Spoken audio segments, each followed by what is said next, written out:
Hello guys, in this video we will discuss a manhwa called I Returned as an SSS-Class Witch Doctor Part 1.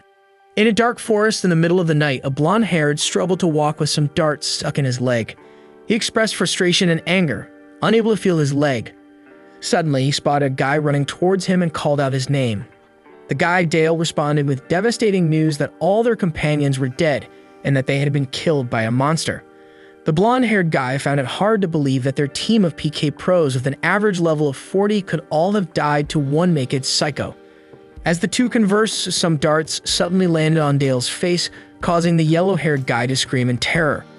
He demanded to know who the attacker was, but the only response he got was the attacker repeating his words back to him. "Who am I?" The scene shifted to the Demon King's castle, where battle god Damien, the protagonist of our story, was engaged in a fierce battle. He grimaced in pain, realizing that he had taken too much damage. Despite his high level of 904 and being ranked number 1 in the field of honor, he found himself struggling to stay alive. Suddenly, he heard a flurry of notifications, one after another, announcing abnormal states affecting his character. Battle god Damien gritted his teeth as he read each notification, realizing that his character had fallen into a state of weakness, bleeding and sealed, which meant he could not use any skills. He could feel the growing frustration and despair building up inside him. As he tried to keep his character alive, another notification came in, informing him that his character had fallen into a state of petrification, causing him to move at a slower pace. Battle god Damien wondered to himself if there were always so many abnormal states in the game as he tried to fight his way out of this situation. As battle god Damien struggled to hold on, he thought to himself that not even Saint Magnus or the High Heaven Immortal would be able to heal him at this point. Suddenly, he heard a voice mocking him for still holding on and comparing him to a cockroach. The voice belonged to King Arthur, the Demon King expedition leader. Damien recognized the voice and called out Ma Jungmin's name, but before he could finish his sentence, Arthur attacked him with his staff.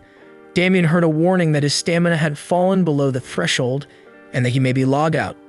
Confused and weakened, Damien asked why Arthur had attacked him. However, Arthur seemed to be distracted by some notifications he received about the Lord of Abyss, Abraxas, raising his mana and attempting supergeneration and 7th demonic Dao style.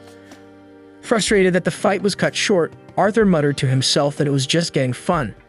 As Arthur cast another spell, a notification popped up, warning of the activation of the ultimate spell, the multi-leveled Weather Reversal Realm Destruction. Couldn't help but feel impressed despite the danger he was in. After the spell was cast, Arthur attacked Damien once more, taunting him about his status as a loser and a lower-class individual who had somehow become a hero. Damien, now battered and bruised, couldn't help but wonder where things had gone wrong. 10 years ago, the virtual reality game Arzia Chronicle, or AC, had been released, featuring stunning graphics and lively NPCs that captured players' attention. The game's main attraction, the Demon King Raid, offered the first player to clear the quest the opportunity to establish a kingdom, become the hero of the AC world, and win a massive trophy. Damien was one of many players who devoted their lives to AC, dedicating all their time and energy to the game for a decade. Despite his family's attempts to discourage him, Damien refused to listen, convinced that winning the game's reward was the only way to make up for his ruined life.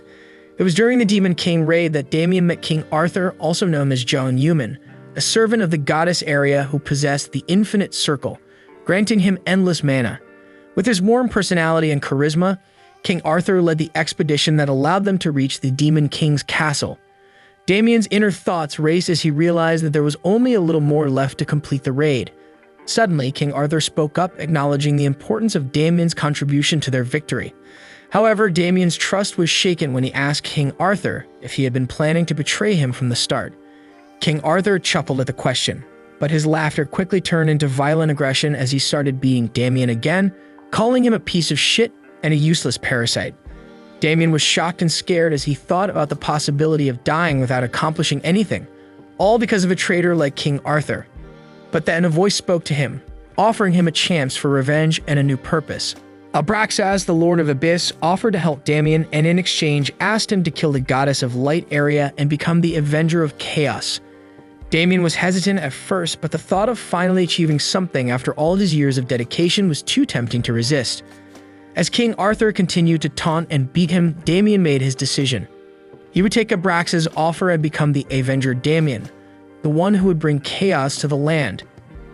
King Arthur's brutal attack was suddenly interrupted as Damien woke up in his own room drenched in sweat. He was disoriented and confused, wondering how he had gotten there.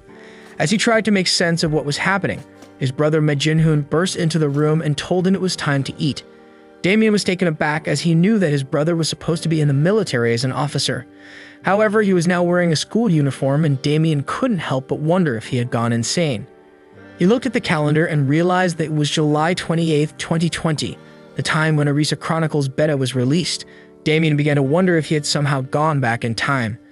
The confusion and uncertainty left him feeling lost and disoriented, unsure of what was happening or what would happen next. Damien's mother and brother were both puzzled by his strange behavior, wondering why he was acting weirdly. As they ate together, Damien couldn't help but marvel at the delicious taste of his mother's cooking, feeling transported back to his childhood. However, his thoughts were interrupted by a commercial on the television for Arisa Chronicle, the world's first virtual reality game. Damien realized that today was the launch of the open beta for the game. He told his mother that he was going to his own house, and she reminded him to take care of himself and call her often. Damien hailed a taxi and instructed the driver to go to Junjiang Station as quickly as possible. Damien's thoughts drifted back 10 years to a difficult time in his life. It was the time when the Galaxy M24 app was the best capsule available and his life was at its toughest. He had taken on the responsibility of providing for his family in his father's absence, working tirelessly to make ends meet. The weight of responsibility had been too much for him to bear, and he had sought refuge in the virtual world of the game, cutting off all ties with his family. Damien, lost in his thoughts, was suddenly interrupted by a notification. It was alarming, indicating that the countdown had started and he had to log into the game or he would die. Damien was confused as he had not even logged in yet. As he tried to make sense of the situation, he felt a sharp pain in his head and a mysterious voice started speaking to him. However, he couldn't understand what it was saying. In the midst of his confusion, the taxi driver noticed Damien's pain and asked if he was okay. Sometime later, Damien reached Sinsadong Garosugil, a popular street in Korea, and visited a virtual reality electronics store called Evertal Store. He was greeted by a receptionist who informed him that all of the store's capsules were purchased on a reservation-based service. The receptionist suggested that he take a customized examination, but Damien insisted on seeing a product that was releasing that day. The receptionist took him to a refurbished product that was canceled by another customer and was used as the store's demonstration product. Damien quickly agreed to purchase it and requested delivery and installation that afternoon. Later that afternoon, Damien entered the capsule and was greeted by the voice of the system window, notifying him of the user registration progress. He listened as the system announced that the virtual reality mode had started synchronization and that his user registration had been completed. Damien reflected on the fact that he had used most of his saved money for this moment, but he couldn't do anything about it now. He was certain that he had made the right decision as he heard the voice of the Demon King Abraxas, leaving no doubt in his mind that he was in the right place. As the system announced that the virtual reality mode synchronization was complete, Damien was ready to start his journey in the game and confidently gave the command to start. At the top-secret department of Oracle in Evertail headquarters in San Francisco, California, strange errors were popping up on the screen. Notifications reported an error code with warnings of mainstream detection and an acceleration in blocking the main protocol of Arisa Chronicle. Operator Chloe urgently called for a code black emergency and instructed all employees to take action. Team leader Master Haya rushed over to see what was going on and asked when the error had started. Chloe reported that it had just started and the Akashic record of blocking protocol for the mainstream was gradually accelerating. If this continued, they might lose all control. The mainstream was an unknown territory that had yet to be explored, and the Akashic record was a hyper-ad that created AC. Hyevjin and Oracle were currently watching over it, but if something went wrong, it could erase the system and the entire game. The notifications on the screen reported that the right of control of the mainstream had decreased to 48%, then 36%, and finally below 25%, with a warning that the Akashic record had started to eat away at the server. Master Hayek decided to give up control of the mainstream quickly to prevent losing all of AC. The Akashic record removed its right of control, paused the blocking protocol, and activated the mainstream. Hayek confirmed that it was starting now. Damien entered the game and received notifications indicating his connection to the game with his player name, date of connection, and current location, the Whispering Island.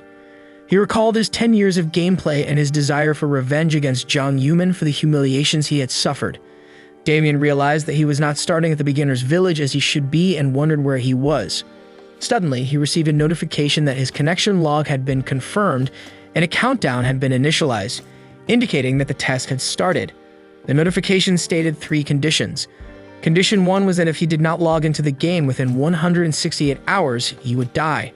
Condition 2 was that if his character died, he would also die. Condition 3 was that if his character did not complete a goal within a given time, he would die. Damien was shocked and confused about what was happening, and he felt pain in his head again. Damien exclaimed in frustration and confusion upon receiving the notification about the removal of his sense limit and renewal of his final goal as the Demon King's Descent, with a remaining time of 87,599 hours, 59 minutes, 59 seconds.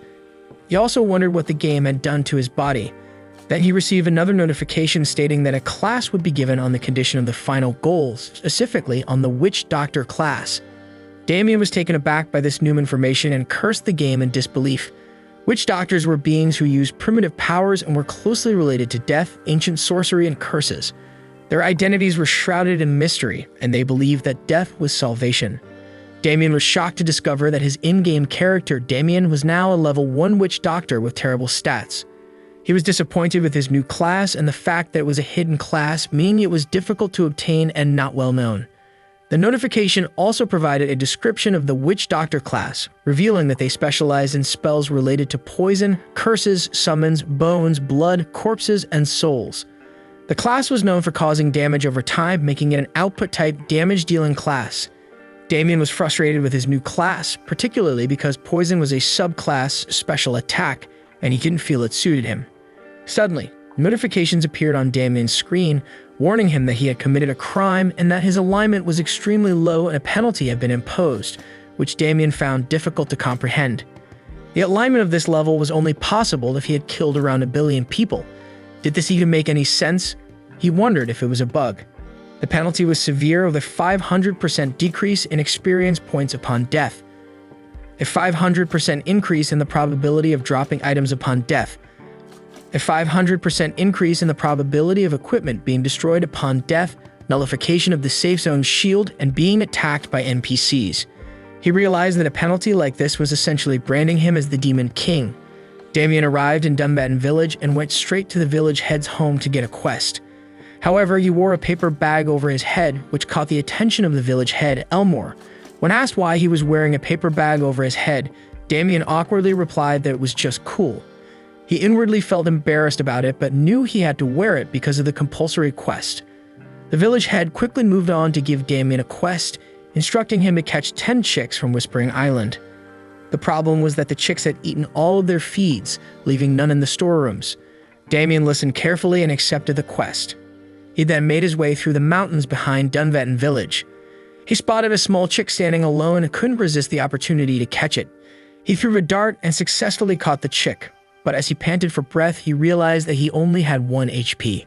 He received a notification reminding him of his quest to catch the chicks and protect the storerooms on Whispering Island. The tutorial quest required him to catch 10 chicks and retrieve 10 yellow feathers, and his progress was at 10%, with only 1 chick caught so far. The reward for completing the quest was Elmore's beginner set and recommendation. Damien checked his skill status and saw that only 1 skill was unlocked, shooting of poisonous needles. The rest were still locked, making the quest even more challenging. As Damien continued to hunt for chicks, he became more skilled and efficient with his 1 unlocked skill. He managed to catch several more and gain more experience points along the way. Meanwhile, in the Yushin Group's building, Ma Jungmin, also known as King Arthur, had just exited a virtual reality capsule. He had been testing out a new game and was pleased with the experience so far. His secretary updated him on the game's popularity, and Ma Jungmin felt confident that it would be a success. His phone rang and he spoke to the director of the Yushin Group, who had prepared everything he needed to excel in the game, including the best class for him, the fastest leveling method, and all the necessary equipment. Ma Jungmin, excited to dominate the game, hung up the phone and thought to himself that he was looking forward to it. Damien had just completed his quest of catching 10 chicks from Whispering Island, and he was breathing heavily from the effort. But his exhaustion was soon replaced with excitement as he received a notification that he had leveled up. He exclaimed with joy, but when he looked at his status screen, he was awestruck by what he saw. His name was listed as Damien, and his class was Witch Doctor. His stats showed a strength, agility, intelligence, talent, and luck of only 1, but he had 5 remaining stat points. Damien couldn't believe that he had gained 5 stat points instead of the usual 2, and he wondered if it was because he had a hidden class. He realized that things might not be as bad as he thought and became determined to shred Ma Jungmin into pieces. Damien ran through the village with a paper bag in his hand and a group of HENs running behind him. The other players were surprised to see this sight, and they started to speculate about Damien's identity and intentions. Some of them wondered if he was a tamer, but others pointed out that tamers only raise a single strong familiar. One player even predicted that Damien would soon die due to his reckless behavior. But Damien was focused on his quest to gather as many chickens as possible, and he quickly shot a dart at one of the hens, killing it in one shot. He wondered if he had gone too far, but he knew that he needed to gather a mob of chickens to clear Elmore's quest quickly. As he ran, Damien searched for something in the village, and when the EENs became too aggressive, he showed a wicked smile, because he had set up a trap, and all the EENs fell into the pit. Damien was pleased with his success and prepared to turn the chickens into his EXP. The notifications appeared, and he saw that he had defeated the hen and the rooster and had reached level 9. Damien received a notification on his screen that someone was stealing his targets. He quickly realized that in a nearby forest, some players were hunting the hens that he had prepared for his quest. On the other side, the players were enjoying the easy experience points they were gaining by killing Damien's targets. As the players celebrated their progress, Damien approached them and asked them, "Are you enjoying that?" Suddenly, he threw a punch straight at the face of the player named Xiao Minjiang, sending him flying and landing at a little distance. Xiao Minjiang received several notifications on his screen, including a status effect notification that his character had fainted, and he could not control it for the next 5 seconds. Damien accused his opponents of eating his stuff and demanded that they spit it out while he was pointing at them.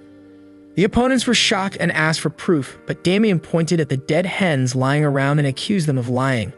He warned them that this was their last chance and asked them to leave after spitting out what they had eaten. One of the knockout opponents got up and attacked Damien, calling him a son of a bitch. Damien responded by warning him and striking him with a dart blower. The opponents were outraged by Damien's actions and attacked him together. However, Damien managed to avoid all their attacks and struck each one of them with his dart blower, repeating his demand for them to spit out what they had eaten. After being beaten up, the opponents questioned Damien's behavior, but they then received a notification that their party member, Dongqiu, had died. One of them guessed that Damien was a chaotic user. Chaotic users were known for specializing in player killing and were equivalent to criminals in the game. Upon hearing this, they all started to run. But Damien wasn't going to let them escape. He blew darts at them, and they received a notification that their characters had been poisoned. After all of them were down, Damien realized that one of them was missing. He wondered out loud where the last one was hitting. The missing guy had hidden in a bush, muttering curses under his breath. He tried to log out, but a notification popped up saying that cannot log out during an active battle, and there were still 300 seconds left until logout was available.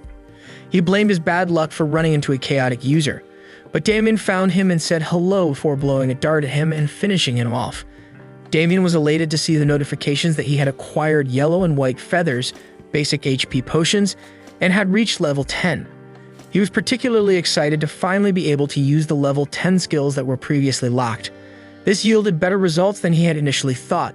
However, his excitement was short-lived as another barrage of notifications popped up. He had committed PK, and his alignment had decreased by 1. His current alignment was already too low, so there was no additional alignment to decrease. Damien, upon seeing that his alignment didn't decrease further, remarked that he had already hit the bottom. He chuckled to himself as he read the effects of the atrocity title, which included an increase in the drop rate of items and gold from the victim of PK, as well as automatic possession of assets and experience from the victim of PK. At this point, he considered it to be cheating, but he was pleased with the outcome. He looked forward to leveling up from that point forward. Damien had been focusing on leveling up lately and decided to visit the supermarket to stock up on food supplies. As he entered the store, he recognized the cashier as someone from his neighborhood and they exchanged greetings. Damien began loading his cart with convenience foods, but the cashier expressed concern about the amount of processed foods he was buying. Damien explained that he was busy and couldn't cook as often as he would like. The cashier seemed unconvinced but continued to nag him up for his purchases. When Damien pulled out his wallet to pay, the cashier told him to put it away and that it wasn't even that expensive. He was surprised but grateful for the gesture. Damien finished packing his food supplies and was about to leave the store when suddenly a news story started playing on the TV screen by the cash register. The story was about Ma Jungmin, the youngest player of the Tempest of Time and Space, retiring from the game. Damien was taken aback by the news and repeated the name in disbelief. The cashier noticed Damien's reaction and asked if he knew the famous player.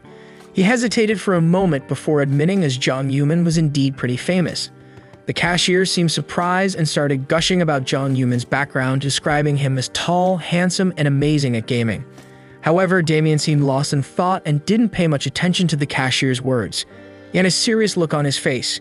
In a dense forest near Dunvatten village, Damien hunted some chickens while thinking about Ma Jungmin's impending arrival. Suddenly, he received a notification saying that he had leveled up and reached level 15. But Damien was not happy as he had realized that he needed to become much stronger than he was now and could not slack off. He muttered to himself that it was somewhere around there and pulled up a quest titled The Predator of the Whispering Island, which was classified as an epic quest. The quest required him to defeat the mutated wild boar and bring back its hide. The progress on the quest was at 0%, and the reward for completing the quest was Elmore's recommendation. Damien knew that this was the last quest on the island, and if he completed it, he could go somewhere else with Elmore's recommendation. However, wild boars had a tendency to migrate frequently, making them hard to locate.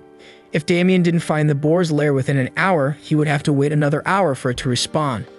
Damien set off on his quest, determined to complete it and become even stronger. Damien spotted the boar easily and couldn't believe his luck. The boar was a species of wild beast and an elite type with a level of 30. Damien knew he had to be careful. He remembered that the monster types in the game were categorized as normal, elite, named, and champion, and that the elite and higher types had special characteristics. There were 8 variations in each of the 3 categories: attack, defense, and crowd control, making a total of 24 variations. Damien decided to attack the boar with his skill, Corruption Elixir, to try and find out its characteristics. The elixir hit the boar and it let out a loud squeal. The boar looked around trying to find the attacker, but Damien was hiding on a tree. He then greeted the boar and the boar attacked him. Damien dodged the boar's attack, effortlessly evading the creature's deadly tusks. He taunted the beast, beckoning it to come closer with a confident smirk on his face. In a fluid motion, Damien grabbed another elixir and hurled it towards the boar. The elixir found its mark, hitting the creature with pinpoint accuracy. The boar let out another agonizing squeal as the elixir took effect. Damien observed the boar closely and concluded that the boar didn't have physical immunity. He then began attacking the wild boar relentlessly to study its behavior. After several attempts, he observed that the boar did not summon monsters, had no magical immunity, and lacked a defensive barrier. He was pleased to receive notifications that the wild boar's defensive mechanism had corroded, indicating that his corruption of elixir was working well. However, the boar attacked again and Damien had to dodge quickly to avoid getting hit. He thought to himself that it was a close call. The boar was visibly angry and charged at him again, but Damien dismissed it as typical behavior for a dumb beast species. Suddenly, a wall appeared in front of him which he had never seen before. Damien was surprised and wondered if the boar's characteristic was wall formation. As the boar charged towards him, Damien realized that he couldn't dodge it and thought to himself that he was in trouble. The boar crashed into Damien and the impact caused a cloud of dust to cover the area of the collision, and his paper bag mask floated in the air. As Damien emerged from the cloud of dust, he was visibly enraged and his entire body turned red and a deadly aura surrounded him.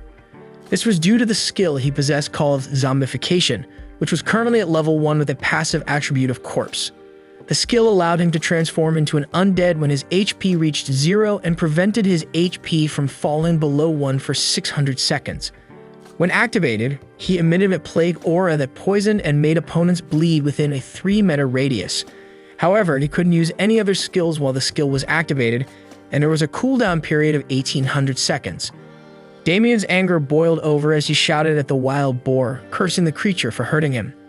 The sudden outburst of rage startled the boar, causing it to let out a frightened squeal in response. Damien's transformation seemed to have intimidated the wild boar, which now stood frozen in fear. Despite its fear, Damien continued to lash out at the boar, blaming it for nearly causing his demise. Damien fiercely punched the boar, causing it to squeal in pain. Notifications began to flood in, revealing that the wild boar was bleeding and poisoned. Damien was informed that he only had 10 seconds left until the zombification ended, but he remained confident. With his time running out, Damien quickly activated his skill, Pelag-Ue Aore, determined to defeat the boar once and for all.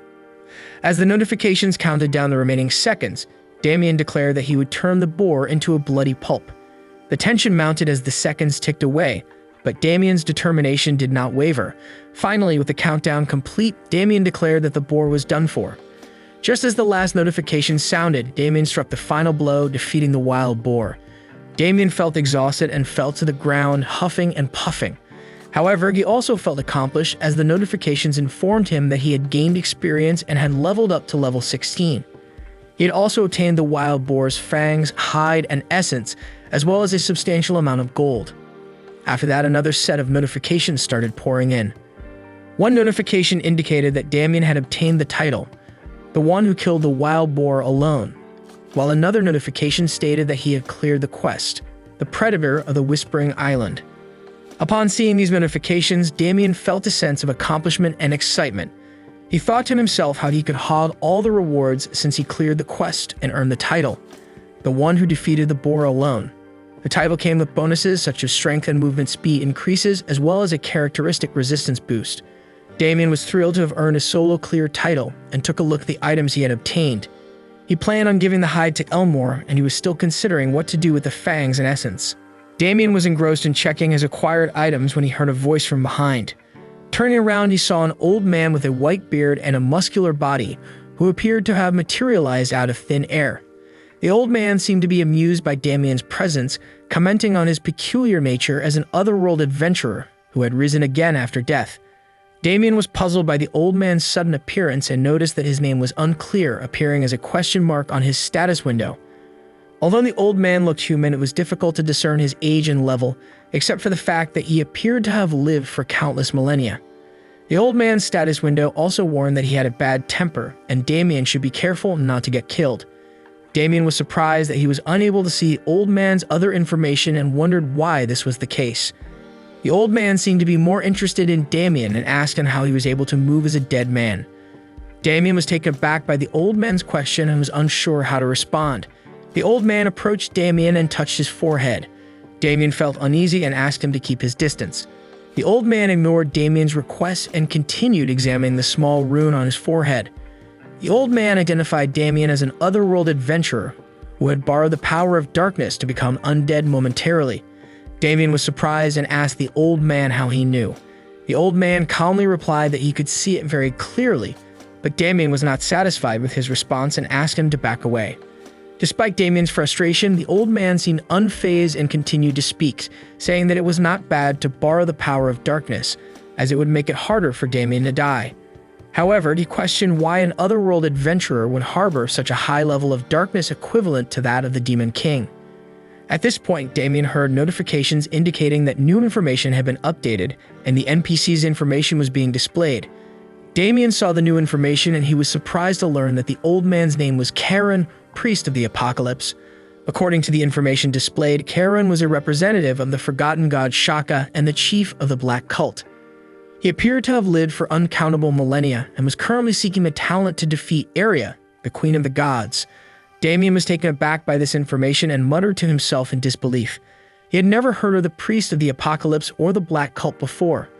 He read further and saw that Karen's level and age were unknown and he was described as ill-tempered, warning Damien to be cautious around him. He couldn't believe what he was seeing and questioned whether the Black Cult was some sort of pseudo-cult. Kiran, the seventh chief priest of the god Shaka, was enraged upon hearing the term pseudo-cult being used to describe his beliefs.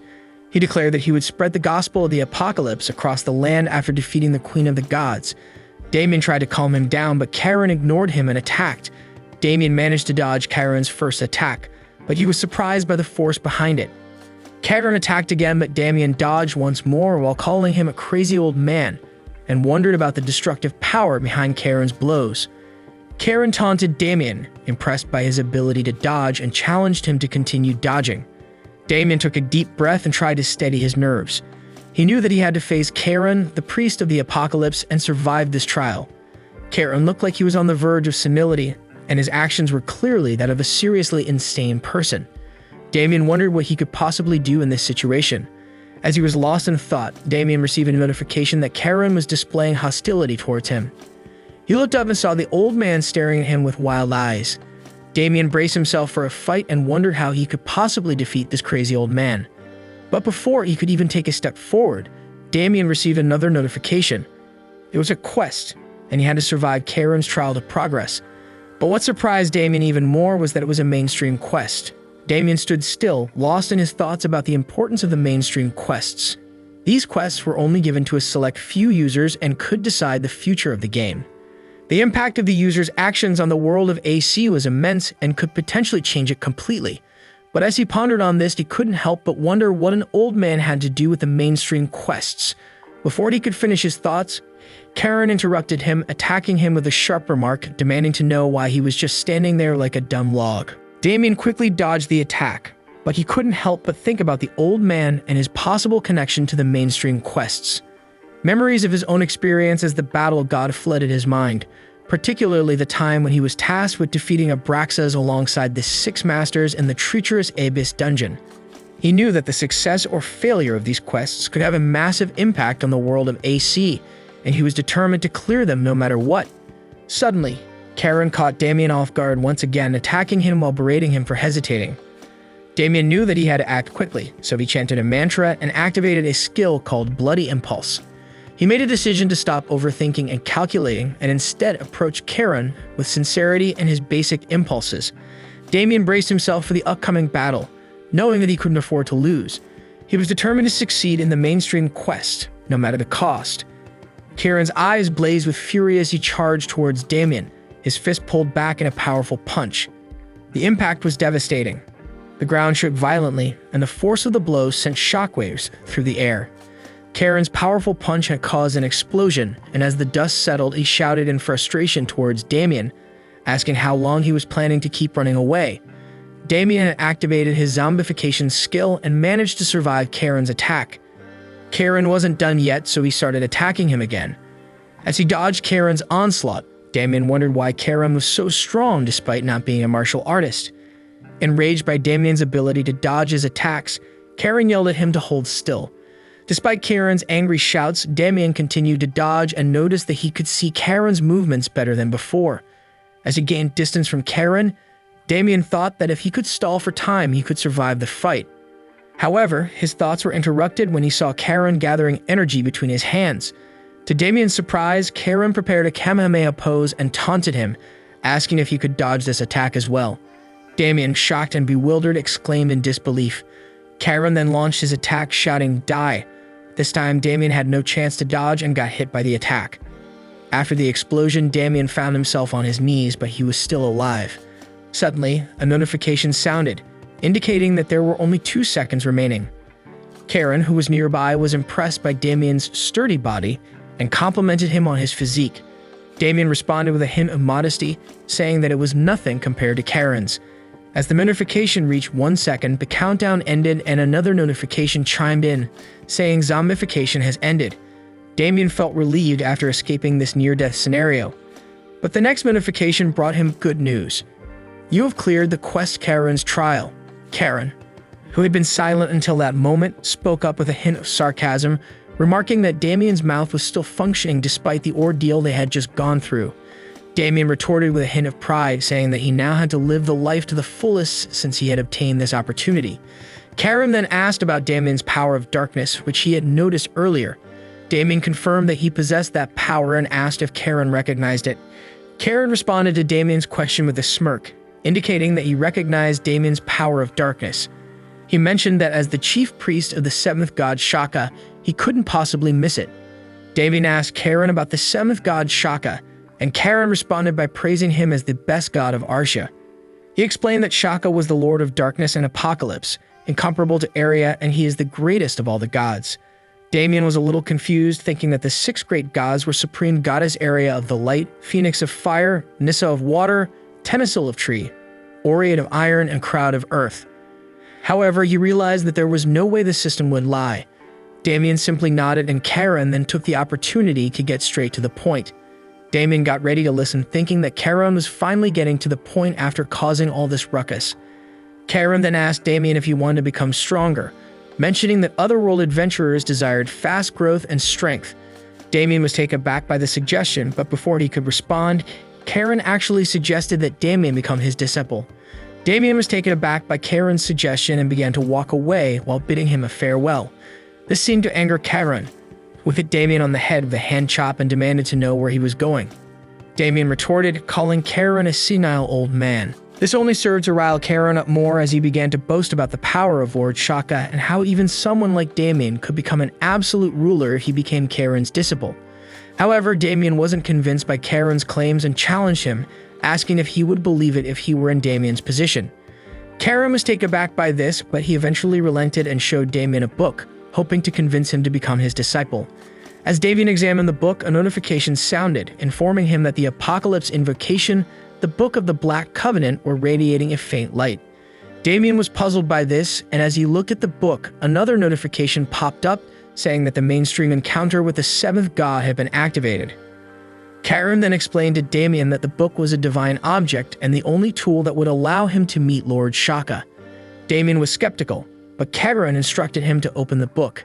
As Damien opened the book, Karen warned him not to make any further movements. Confused, Damien looked back at Karen only to see him attacking him with a dart blower. Damien was hit by the dart and lost consciousness. When he woke up, he found himself in a cave-like structure, muttering in frustration about Karen's actions. As Damien was trying to process his thoughts, he received a notification telling him new location information has been updated, but his current location was still showing as unknown. Suddenly, someone appeared in front of Damien. As he looked up to see what it was, he found the small boy standing in front of him. He looked at the boy carefully, trying to discern if there was anything unusual about him, but couldn't find anything out of the ordinary. The boy, on the other hand, seemed to be completely unfazed by Damien's presence and started dancing around him. Damien, feeling a bit annoyed at the kid's antics, told him to stop fooling around and asked where they were. The boy stopped and looked at Damien carefully before commenting on his scent. Damien, confused, started to smell himself before the boy confirmed that he liked Damien's scent and asked if they could be friends. Damien was taken aback by the boy's sudden request and couldn't help but wonder what was going on. Damien asked the boy if he had any friends. The boy's response was an angry one, insisting that he did indeed have many friends. He even went so far as to offer to give Damien a friend of his own. To Damien's surprise, the boy then pointed to a group of chicks that were pecking around on the ground nearby. They soon began to flock around him, playing and chirping with enthusiasm. The boy was clearly proud of his feather friends and insisted that they were all his loyal companions. Damien was touched by the boy's kind gesture and agreed to be his friend. They shook hands and the boy declared that we are now friends. However, after the boy declared that they were friends, Damien suddenly felt dizzy and collapsed. Damien slowly opened his eyes and gasped for air. He felt disoriented and confused, trying to piece together what had happened. As his vision cleared, he noticed Karen sitting beside him. Karen asked how he felt, relieved to see Damien conscious, but Damien's frustration and anger boiled over, and he lunged at Karen, catching him by the throat. Karen struggled to break free, but Damien's grip tightened around his throat. In a moment of desperation, Karen headbutted Damien on the forehead, causing him to stumble backwards. Damien felt the world spin as he began to fall backwards. In that moment, he heard a notification alert. Status effect: your character is in a critical condition. Until you have recovered your strength, your character is unable to move. Realizing that this wasn't the first time he had found himself in this situation, he thought, "Ah shit, here we go again." Damien slowly opened his eyes and saw Karen sitting in front of him once again. He winced at the pain in his head and muttered to himself about Karen's thick skull. Karen asked what he had said, but Damien quickly brushed it off, knowing he couldn't afford to anger the old man any further. Damien thought to himself that Karen may look homeless and senile, but he was incredibly strong. He knew he needed to swallow his pride and follow Karen's lead if he wanted to survive. Karen then asked about Damien's conversation with Lord Shaka, and Damien stumbled over his words, unsure of what to say. He eventually admitted that Lord Shaka had asked to become friends. Damien's response surprised Karen. He explained that friendship was a relationship of brotherly affection, and that Lord Shaka had internally decided that Damien should become his successor. Damien was confused and tried to ask for clarification, but Karen interrupted him and said that he just needed to follow him from now on. Karen laughed and Damien wondered if it was really alright to go along with this plan. Suddenly, a notification appeared, signaling that Damien had cleared the mainstream encounter with the seventh god. Damien sighed and reassured himself that this was a good thing. Karen motioned for Damien to take a seat, and the two of them settled down to hear what Karen had to say.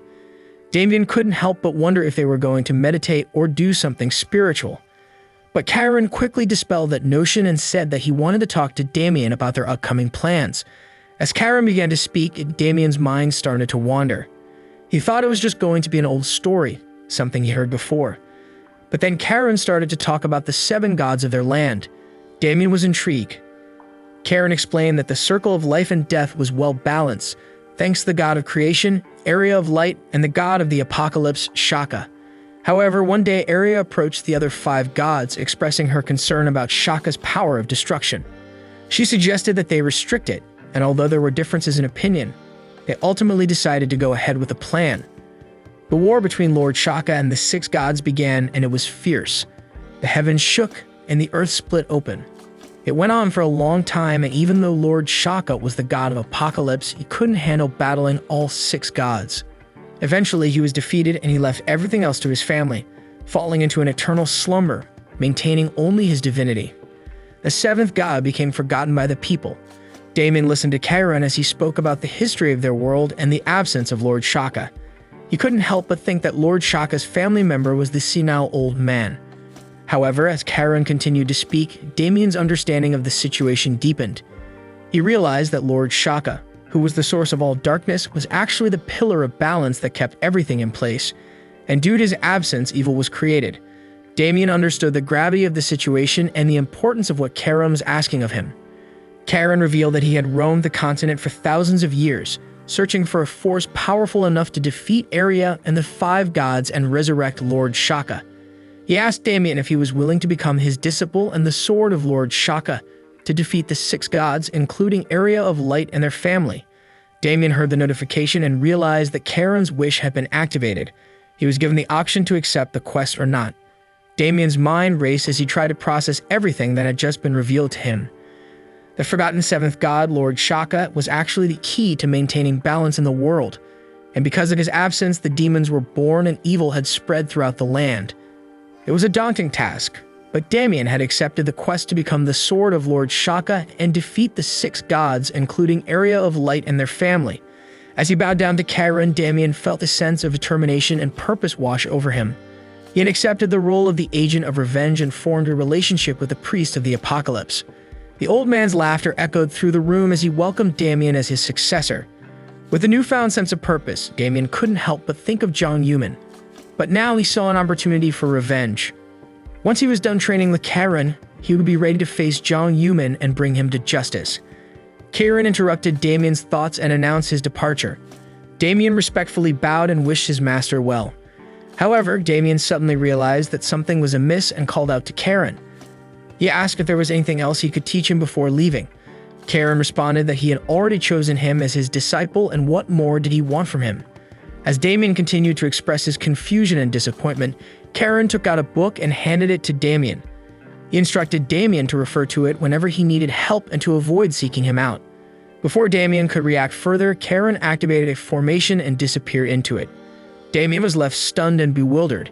He couldn't believe that his master had left him so abruptly without any further guidance. As he stood there in shock, he received a notification that he had been given a quest. The quest was to resurrect the god of darkness, Shaka, and defeat the 6 gods and their families who ruled the land. Damien couldn't believe what he was reading. He felt overwhelmed and unsure if he could accomplish such a monumental task alone. Damien was seething with frustration and anger. He shouted out loud, wondering how he could possibly complete the daunting quest assigned to him. He questioned whether it was even possible to clear the task. He also expressed concern about the families of the 6 gods he was supposed to defeat, especially those who had fought alongside him before, like the Crimson Agnes, Siren of the Ice, Halo of the Mind, Cyrus of Steel, and Luke of the Boulder. Damien's mind was racing and tried to come to terms with the gravity of the situation. He knew that these families were the most powerful in the world, with abilities that were considered disaster class.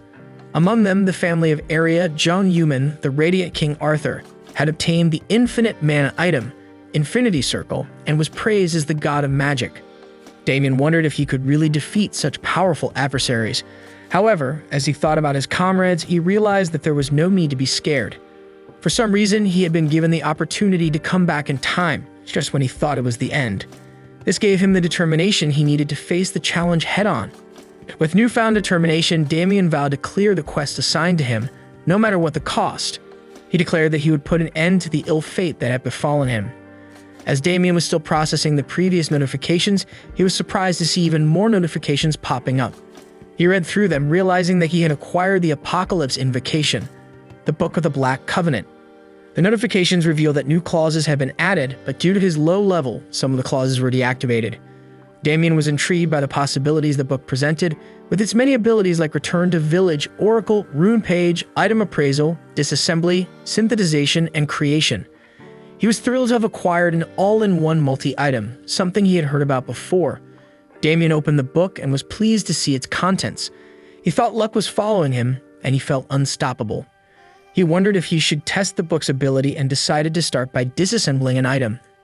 He selected a boar head as his material of choice and began the process of disassembling it. With a focused look on his face, he began to synthesize and create the item. After some time had passed, Damien excitedly exclaimed that the creation was complete.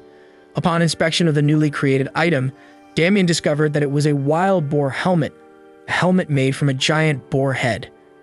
The helmet had impressive bonuses, including an increase in HP, magic power, defense, and all stats, as well as a boost in damage to animal-type monsters. But Damien didn't feel much happy with the creation. Damien considered the worth of the item in the game's economy and calculated that it was worth a significant amount of gold. However, Damien also realized that he couldn't simply create items whenever he was low on money, or he would risk becoming destitute. With this in mind, he decided to give the leather to the village head and prioritize creating items strategically in the future. Damien went to the village head's home and gave him the leather. The village head asked in surprise if Damien had caught it himself, and Damien confirmed that he did. The village head was impressed and wrote a recommendation letter for Damien, advising him to leave the island and head to the main continent. The village head also instructed Damien to go to the harbor on the very east of the island and take a boat to the main continent. Damien received a notification that he had acquired the recommendation and thanked the village head for his help. With a sense of purpose, Damien left the village head's house and headed towards the harbor, ready to embark on his journey. Damien took a break at the harbor, eating bread and checking his progress. He was a level 16 witch doctor with no affiliation and a negative alignment. He held titles such as Atrocity, the one who defeated the wild boar alone, and Agent of Revenge. His stats were impressive, with high intelligence and talent, and he had mastered skills such as shooting poison darts, bloody impulse, and zombification. He had no remaining stat or skill points, but knew he had much more to accomplish. After reviewing his status, Damien thought about his Agent of Revenge title, which indicated that he was chosen by the seventh god and possessed an unknown power. The title also provided significant bonuses during PvE battles, such as increased attack power, defense, attribute resistance, and status abnormality resistance. However, Damien was hesitant to use his title to its fullest potential, as he did not enjoy killing people. Suddenly, Damien heard a painful scream and quickly turned his attention to the source. He saw an injured man lying on the ground, pleading for help, while a mage stood over him. The mage appeared to be punishing the man for some sort of transgression, and Damien couldn't help but wonder if they were killer mages. Killer mages were the mages who used their overwhelming power in the beginning of the game to go around and do player killing. The killer mage continued to speak to the injured man, threatening him and demanding payment. Damien could tell that the mage was the leader of the group, as he had managed to block off the wharf with just 20 people. Despite the situation, the killer mage tried to justify their actions, claiming that they weren't bad people. In the middle of a crowded audience, a foreigner seemed to be displeased by how things were unfolding. He unsheathed his sword and without any warning charged at the mage. Despite the sudden attack, the killer mage remained calm and collected. He activated his energy bolt skill and launched a powerful attack at the foreigner, leaving him stunned and bewildered. With an evil smile on his face, the killer mage taunted the foreigner, as if he was expecting the attack. The audience looked on in horror and disbelief as the killer mage head reveled in his victory. The leader of the killer mages instructed his teammates to see off their departing guest. However, before he could say anything else, one of his teammates was abruptly beheaded. The killer mage and his teammates were taken aback by the sudden beheading of one of their own. Confusion and fear swept over them as they tried to make sense of the situation. One of the gang members pointed out a figure nearby wearing a distinctive boar helmet, wondering aloud if this mysterious stranger was responsible for the sudden and gruesome attack. As the group of evil mages turned their attention to the figure, they quickly realized that it was indeed Damien who had beheaded their comrade. The sight of the boar helmet and the aura of menace emanating from Damien sent a chill down their spines. The leader of the killer mages tried to act tough, asking who Damien was, but his confidence quickly faded as Damien demanded payment for their lives. With a menacing expression, Damien gave the group a mere 10 seconds to pay up, warning them that it was their only chance to survive. As Damien stood before the group of evil mages, he could feel their malice and contempt toward him. The leader of the group spoke out in disbelief and disdain, mocking Damien for his seemingly foolish actions. However, Damien had a plan in mind, and he began a 10-second countdown, his voice ringing out clearly amidst the tense atmosphere. The mages grew more and more irritated as Damien counted down, and their leader demanded that they all go and kill him. But as the countdown reached its climax, Damien vanished into thin air, leaving the mages bewildered and confused. Suddenly, something began to rain down from above, and the mages cried out in pain and agony as they were struck by Damien's deadly attacks. Damien watched on with satisfaction as he eliminated his foes one by one, counting their numbers with glee. He knew that his title, Agent of Revenge, had granted him greater PV damage, and he had used every advantage at his disposal to take down his enemies. The evil mage leader could only look on in disbelief and frustration, realizing that he had underestimated Damien's power. As the dust settled and the mages lay defeated, Damien approached their leader with a twisted grin on his face, holding a corrupted elixir in his hand. He taunted the mage with a questioning tone, asking if this had exceeded his expectations. Ryan's eyes slowly opened as he regained consciousness, feeling sharp pain all over his body. As he struggled to stand up, he was surprised to see a familiar face in front of him. Ryan called out her name Wendy and asked her where he was. She helped him up and asked him in concern if he was all right. Confused and disoriented, Brian struggled to remember what happened. Suddenly, the memories came flooding back.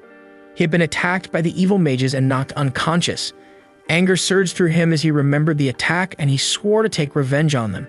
However, Wendy tried to calm him down, telling him that they were currently in the middle of a stream, and reminded him of the mages' strength, and suggested that they wait for a better opportunity to strike.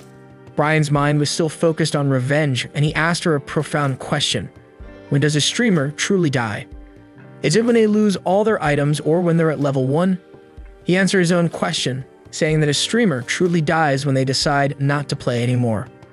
With his resolve steeled, Brian swore to crush the evil mages and avenge his defeat. But Wendy and Brain were caught off guard by a sudden explosion, causing them to turn their heads in the direction of the commotion. To their surprise, they saw a group of evil mages running through the midst of explosions, with Damien trailing behind them, mercilessly slaughtering each one in turn. Damien counted the number of enemies he had killed so far, laughing menacingly as he did so. The evil mage leader watched in fear and shock as Damien demonstrated an unprecedented level of control and power. He ordered his teammates to cast their spells and use up their reserved mana. The mage leader himself also began casting spells, determined to take down Damien. Damien looked at the group of evil mages and decided to use his bloody impulse again. The mages launched their spells at the same moment, targeting Damien with a high amount of mana. The attack landed where Damien was standing, causing the evil mages to think that they had finally got him. But before the evil mage leader could finish cautioning his teammates started falling down, killed by Damien's dart blower. Damien stood victorious amidst the carnage, grinning at the evil mage leader and his teammates. Seeing this, the evil mages became increasingly worried. One of them expressed their horror, wondering whether the opponent was truly human and whether he could possibly be on the same level as them. Another mage added to the conversation, questioning how the opponent had managed to dodge all their attacks without getting hit even once. The leader of the group felt frustrated, realizing that if they continued in this way, they would all surely die. He made a decision, barking orders to his teammates to endure for just 3 more minutes. Meanwhile, Damien looked on with curiosity, wondering what the evil mage leader had planned. Suddenly, the leader began to cast a spell, muttering under his breath that he would turn Damien into a fried skewer with lightning. Brian, on the other side, sat glued to his notification screen, his eyes darting back and forth between the comments flooding his live stream. As he read through the comments, he couldn't help but voice his bewilderment, wondering aloud where someone as crazy as Damien could have come from. Despite his doubts, Brian still found himself cheering on the tank boy, urging him to keep fighting. But his excitement was short-lived when Wendy interjected, berating him for being distracted and insisting that he focus on the task at hand. Ryan, however, was too caught up in the moment to pay her any heed. Suddenly, his attention was drawn to the viewer count on his stream, which had skyrocketed to over 200,000. A surge of adrenaline rushed through him as he realized the opportunity before him. Turning to Wendy, he asked if she was ready, to which she replied with confusion. Brian gestured towards Damien, explaining that he intended to take him down and capitalize on the moment to increase his own popularity. The battle between Damien and the evil mages had reached its peak. One of the mages launched an energy bolt toward Damien, but he easily dodged the attack with graceful ease. Damien then turned his attention to the evil mage leader, who appeared to be preparing for something. Wondering what his opponent had in store, Damien charged toward him. The other mages were filled with fear as they saw Damien approaching and began to run away, unsure of what to do next. The leader of the group, however, remained determined, yelling at his teammates to stay put. He had gathered enough mana and was ready to unleash his ultimate attack. With a loud shout, he invoked the name of his spell, calling forth a powerful lightning strike that covered the entire area around Damien. As Damien was hit by the lightning and fell to the ground, Brian and Wendy looked on in shock. The evil mage leader, who had exhausted all his mana with his final blow, had a smile of satisfaction on his face as he declared victory. His teammates congratulated him on his success, calling out his name Park Mandu, but their celebration was suddenly interrupted by a sharp sound. One of the mages who had been praising the leader suddenly had his head cut off. The group was startled, and the leader looked in the direction of the sound, fear evident in his eyes. He muttered in disbelief that it was impossible, and then he saw Damien standing there. With a confident smile, Damien asked the leader what he meant by impossible. The leader was taken aback by Damien's sudden appearance, and Damien praised him for being smart and having good sense. As the mage leader attempted to cast a spell, his arms were swiftly sliced off by Damien. The leader writhed in pain, yelling out in agony as he fell to the ground. Damien stood over him, declaring that he believed in paying back kindness 100-fold and taking revenge with 1,000 times more force. This was his creed. Tears streamed down the mage leader's face as he begged Damien not to come any closer, and only a loud cry echoed through that area. Brian, who had been planning to attack Damien, was stunned by the gruesome scene before him. Wendy could not bear to watch and turned away, exclaiming her disbelief. Brian looked at the beaten mage leader and questioned if this was too much, realizing that Damien was truly evil. The mage leader pleaded for mercy, apologizing for his actions. Damien poured an elixir over him, which started to heal his wounds. Damien then started pounding on the mage once again, stating that it would feel even better to beat him up after healing him. Finally, after a long and grueling fight, looking down at the lifeless body of the evil mage leader, with a deep breath, he declared that it took a while. Damien heard a series of notifications and looked down at the dead mage, wondering why he had decided to engage in a fight that he knew he couldn't win. Damien looked at the notifications and saw that he had committed an act of PK, which had lowered his alignment. As Damien looked through the notifications, he discovered that he had obtained a large number of items, including 184 toothless daggers, 209 beginners t-shirts, 113 coarse leather leggings, and 98 staffs made of old wood. He also found a wilderness ring and was unsure of how to use it. Damien was surprised when he saw a new notification, which informed him that he had obtained 3,400,000 gold. He exclaimed in shock, realizing that this amount of gold was worth $3,000 to $4,000. Excited by his newfound wealth, Damien considered selling the gold right away. He then opened the game bank selling feature and quickly posted a message advertising the sale of his 3 million gold. He offered it at a cheap price and asked interested parties to leave him a message. Within moments, Damien was flooded with messages from potential buyers, all eager to make a deal. One person even asked if negotiations were possible. Damien was thrilled with the response and wondered which buyer he should choose. He finally made a decision and selected a buyer, which prompted a notification that he had finished the deal. To Damien's surprise, his rank had changed from normal to VIP, thanks to the quick and efficient service provided by the game bank. Another notification informed him that the selling price had totaled 35,610,000 won, which made him realize that his ACK account was his future. Overjoyed by his success, Damien shouted with glee, "AC is the future." In Cambridge, Massachusetts, a man stood near a large glass window in a building, sipping his coffee and enjoying its taste. This man was Alan Jacobs, the CDO of the best MCN enterprise and internet streaming platform, Switch. Suddenly, he heard a voice asking if the president was inside the room. A worker entered and informed him that the chief operating officer, William Ballmore, was looking for him. Alan replied that he was ready and asked the worker to let William in. When William entered the room and sat on the sofa, Alan welcomed him and asked how he had been. William replied that he had been well and asked about Alan's condition, noticing his good mood. Alan chuckled and expressed his gratitude to William, saying that he was curious about what he had come to tell him.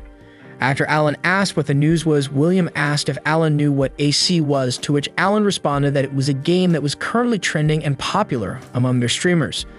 William then handed Alan his tablet and showed him the hottest clip of the week, which surprised Alan. William suggested that they had a new prospective streamer and asked Alan if he thought it would be a great business venture. Back in the game world, Damien made a call to his mom and informed her that he had sent some money to her account. He also mentioned that he had received a bonus. However, his mom replied that he should not have sent the money as he himself didn't have a lot on himself. Damien brushed off her comment and said that he would visit her soon. After hanging up, he looked at his virtual screen and thought about investing the rest of his money. With the recent appearance of AC and Evertail, the cryptocurrency market had seen a sharp increase in the last 10 years. Damien decided to use this trend to solidify his financial foundation. He thought about investing 3 million won in one of the cryptocurrency future auction stocks. However, as soon as he clicked on the buy option, he received multiple notifications about the cryptocurrency's drastic fall and loss rate. In just 3 seconds, he lost all of his money due to the forceful liquidation of his assets. Damien was shocked and frustrated as he looked at the fluctuation chart again, only to receive notifications about the increase in Bitcoin's future options leverage rate. Damien realized that someone had interfered with his investment, and with tears streaming down his face, he knew that he only had AC left. In Changchun City, Jilin Province, China, at the Zhengzhen Startup Business Factory, an employee rushed into the room with a worried expression. The CEO, Mingchen, was lighting a cigarette and asked the employee what was so urgent. The employee reported that something bad had happened and that the game bank had just revealed that 3 million gold had appeared.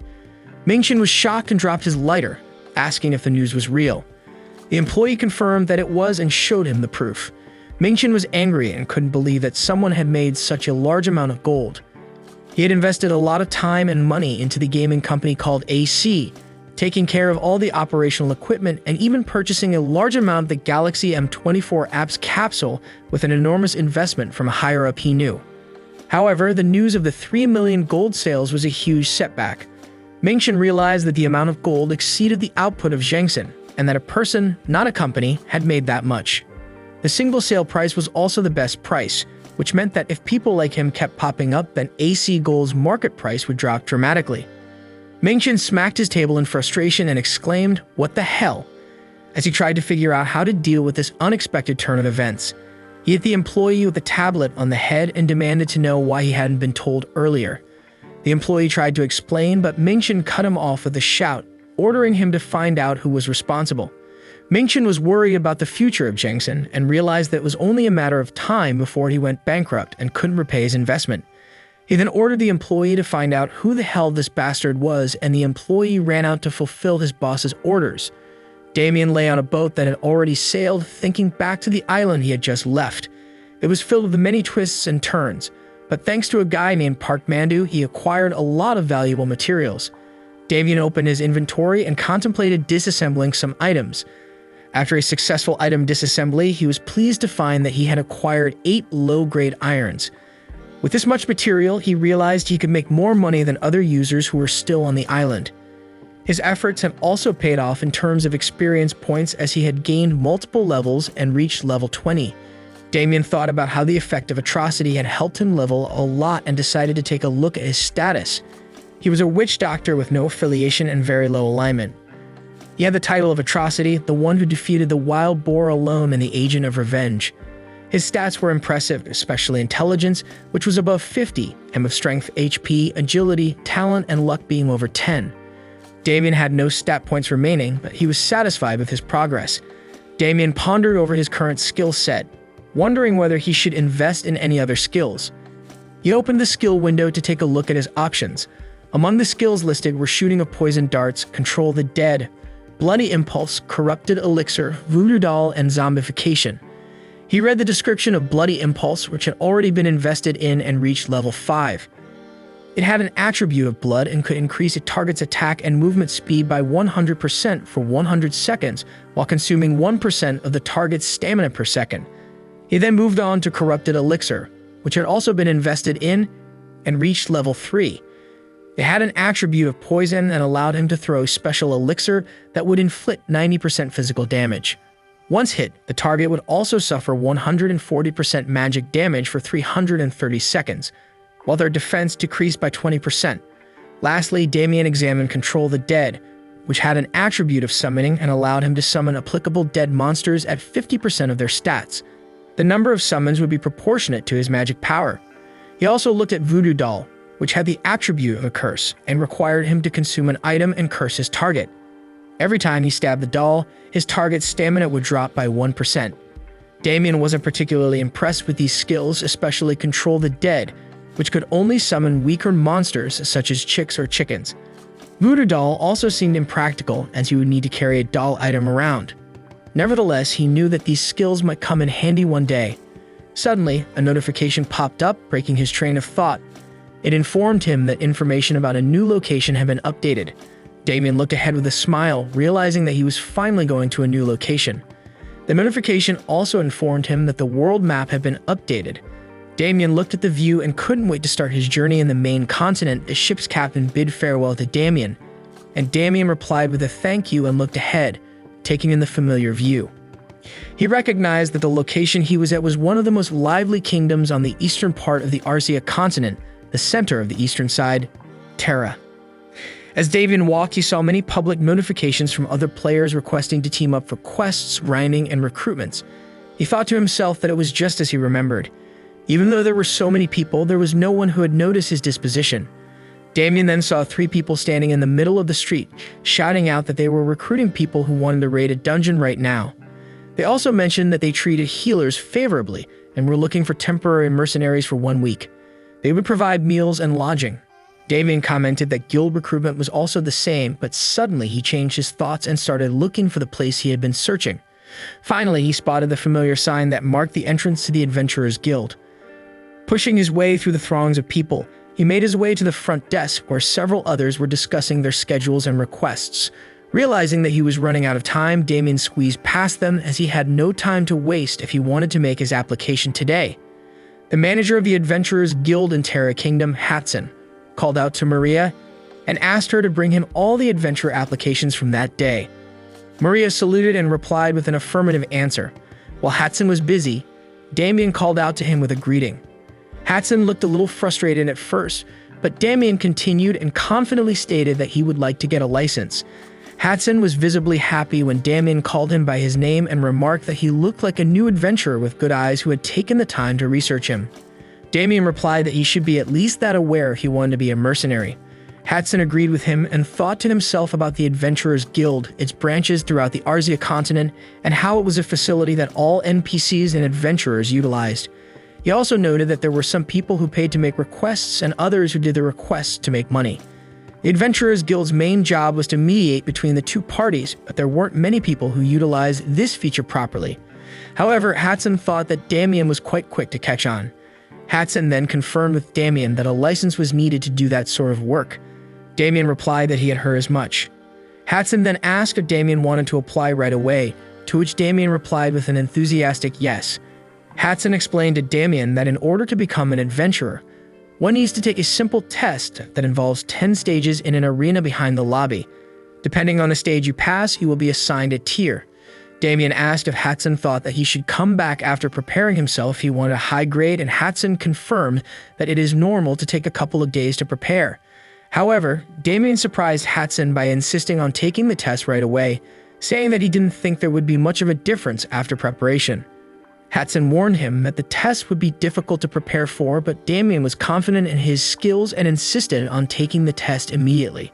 Hatson was impressed by Damien's confidence and led him to the arena. As Damien walked, a notification popped up in front of him, detailing the Adventurers Guild License Exam quest, which required him to prove his skills by passing the exam. The quest was classified as epic, and the reward was the Adventurers Guild license. Damien smiled while reading the quest info and thought it had been a while since he had taken a test. He followed Hatson to the arena, and as soon as he entered the arena, he saw a large crowd of people waiting there to take the exam. Maria's voice echoed through the air as she announced through her megaphone that adventurers from numbers 300 and 400 should get ready for their exam. Excitement filled the air as the participants started preparing themselves for what was to come. Hatson placed his hand on Damien's shoulder and wished him luck. Damien nodded and replied with gratitude. Soon a gate opened in the arena and Damien recognized it as a summoned gate, a masterpiece created by Master Arceus from the Monster Mage's Tower. Damien marveled at its beauty and wondered what creatures lay beyond the gate. Maria's voice boomed once more, announcing that the exam area was beyond the gate. She explained that the adventurers would have to defeat the summoned monsters to pass each of the 10 stages. If they couldn't continue anymore, all they had to do was shout, "I forfeit."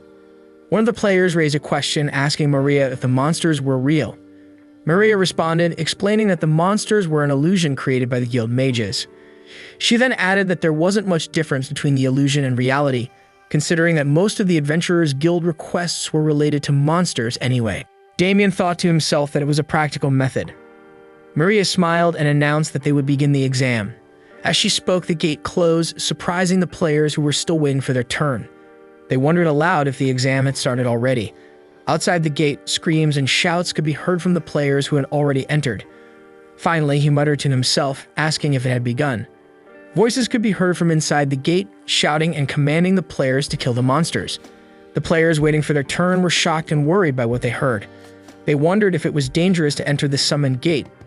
Maria reassured everyone that it was just an illusion and there was no need to be scared. She then announced that it was time for the next batch of participants, numbers 401 to 500, to get ready for the exam. The players were surprised that their turn had come so quickly. Damien started stretching his shoulders, preparing himself for the upcoming challenge. Another player expressed his concern, asking if they were all trying to kill him. Maria reassured them that it was just an exam and they needed to clear the monsters to proceed to the next stage. She added that those who weren't happy with the testing method could leave the testing area but would lose their adventurer's license. One of the players expressed their determination to continue, saying that they were sure everything would be fine. Another added that since it was just a game, they could die and come back in 60 hours. Maria then pointed towards the summoned gate and questioned with a grin, ready to start the next exam. She gave the signal to begin, and the players entered the gate. Inside, an announcement greeted them, informing them of the rules for the exam. There was a total of 10 stages, and in each stage, the players had to defeat all the monsters to move on to the next area. If they wanted to forfeit, they could raise their hand and shout, "I give up." Solo examinees who failed to defeat a monster would automatically be eliminated. The clock was ticking, and the players had only 9 minutes and 59 seconds left until the next test. Damien surveyed his surroundings, taking note of the 10 people present in the testing area, and he didn't recognize any of them. Just then, an announcement blared over, signaling the start of the exam. Damien felt frustrated with the lack of information provided. He had expected a battle royale system where the participants would fight each other, but it seemed like that wasn't going to happen. One of the players voiced their confusion, wondering if they were supposed to work together to clear the exam. Another player responded in agreement. Meanwhile, Umju expressed her fear to her teammate, prompting Umju's husband to reassure her as he promised her that he will make sure they leave quickly. After the announcement, a user named Gentle-Mannered Guy approached some of the players and greeted them with a smile. He introduced himself and suggested that they work together to clear the exam. He mentioned that it was said that when you brush up against someone, it's fate, and that they should help each other. Gentle-Mannered Guy then pointed out that if they cleared the last stage, they would start as a silver tier instead of an iron tier. The other players were surprised by this information. Damien, who was observing the situation, noticed that Gentle-Mannered Guy had a rare and expensive 5-piece set of full iron armor, and concluded that he had spent a lot of money on the game. Gentle-Mannered Guy introduced his party members, who he had been playing with since the open beta. He suggested that they all work together to clear the exam, to which the others agreed happily. Damien observed the scene, noting that Gentle-Mannered Guy's social skills were above average. He wondered if his tongue was his true weapon.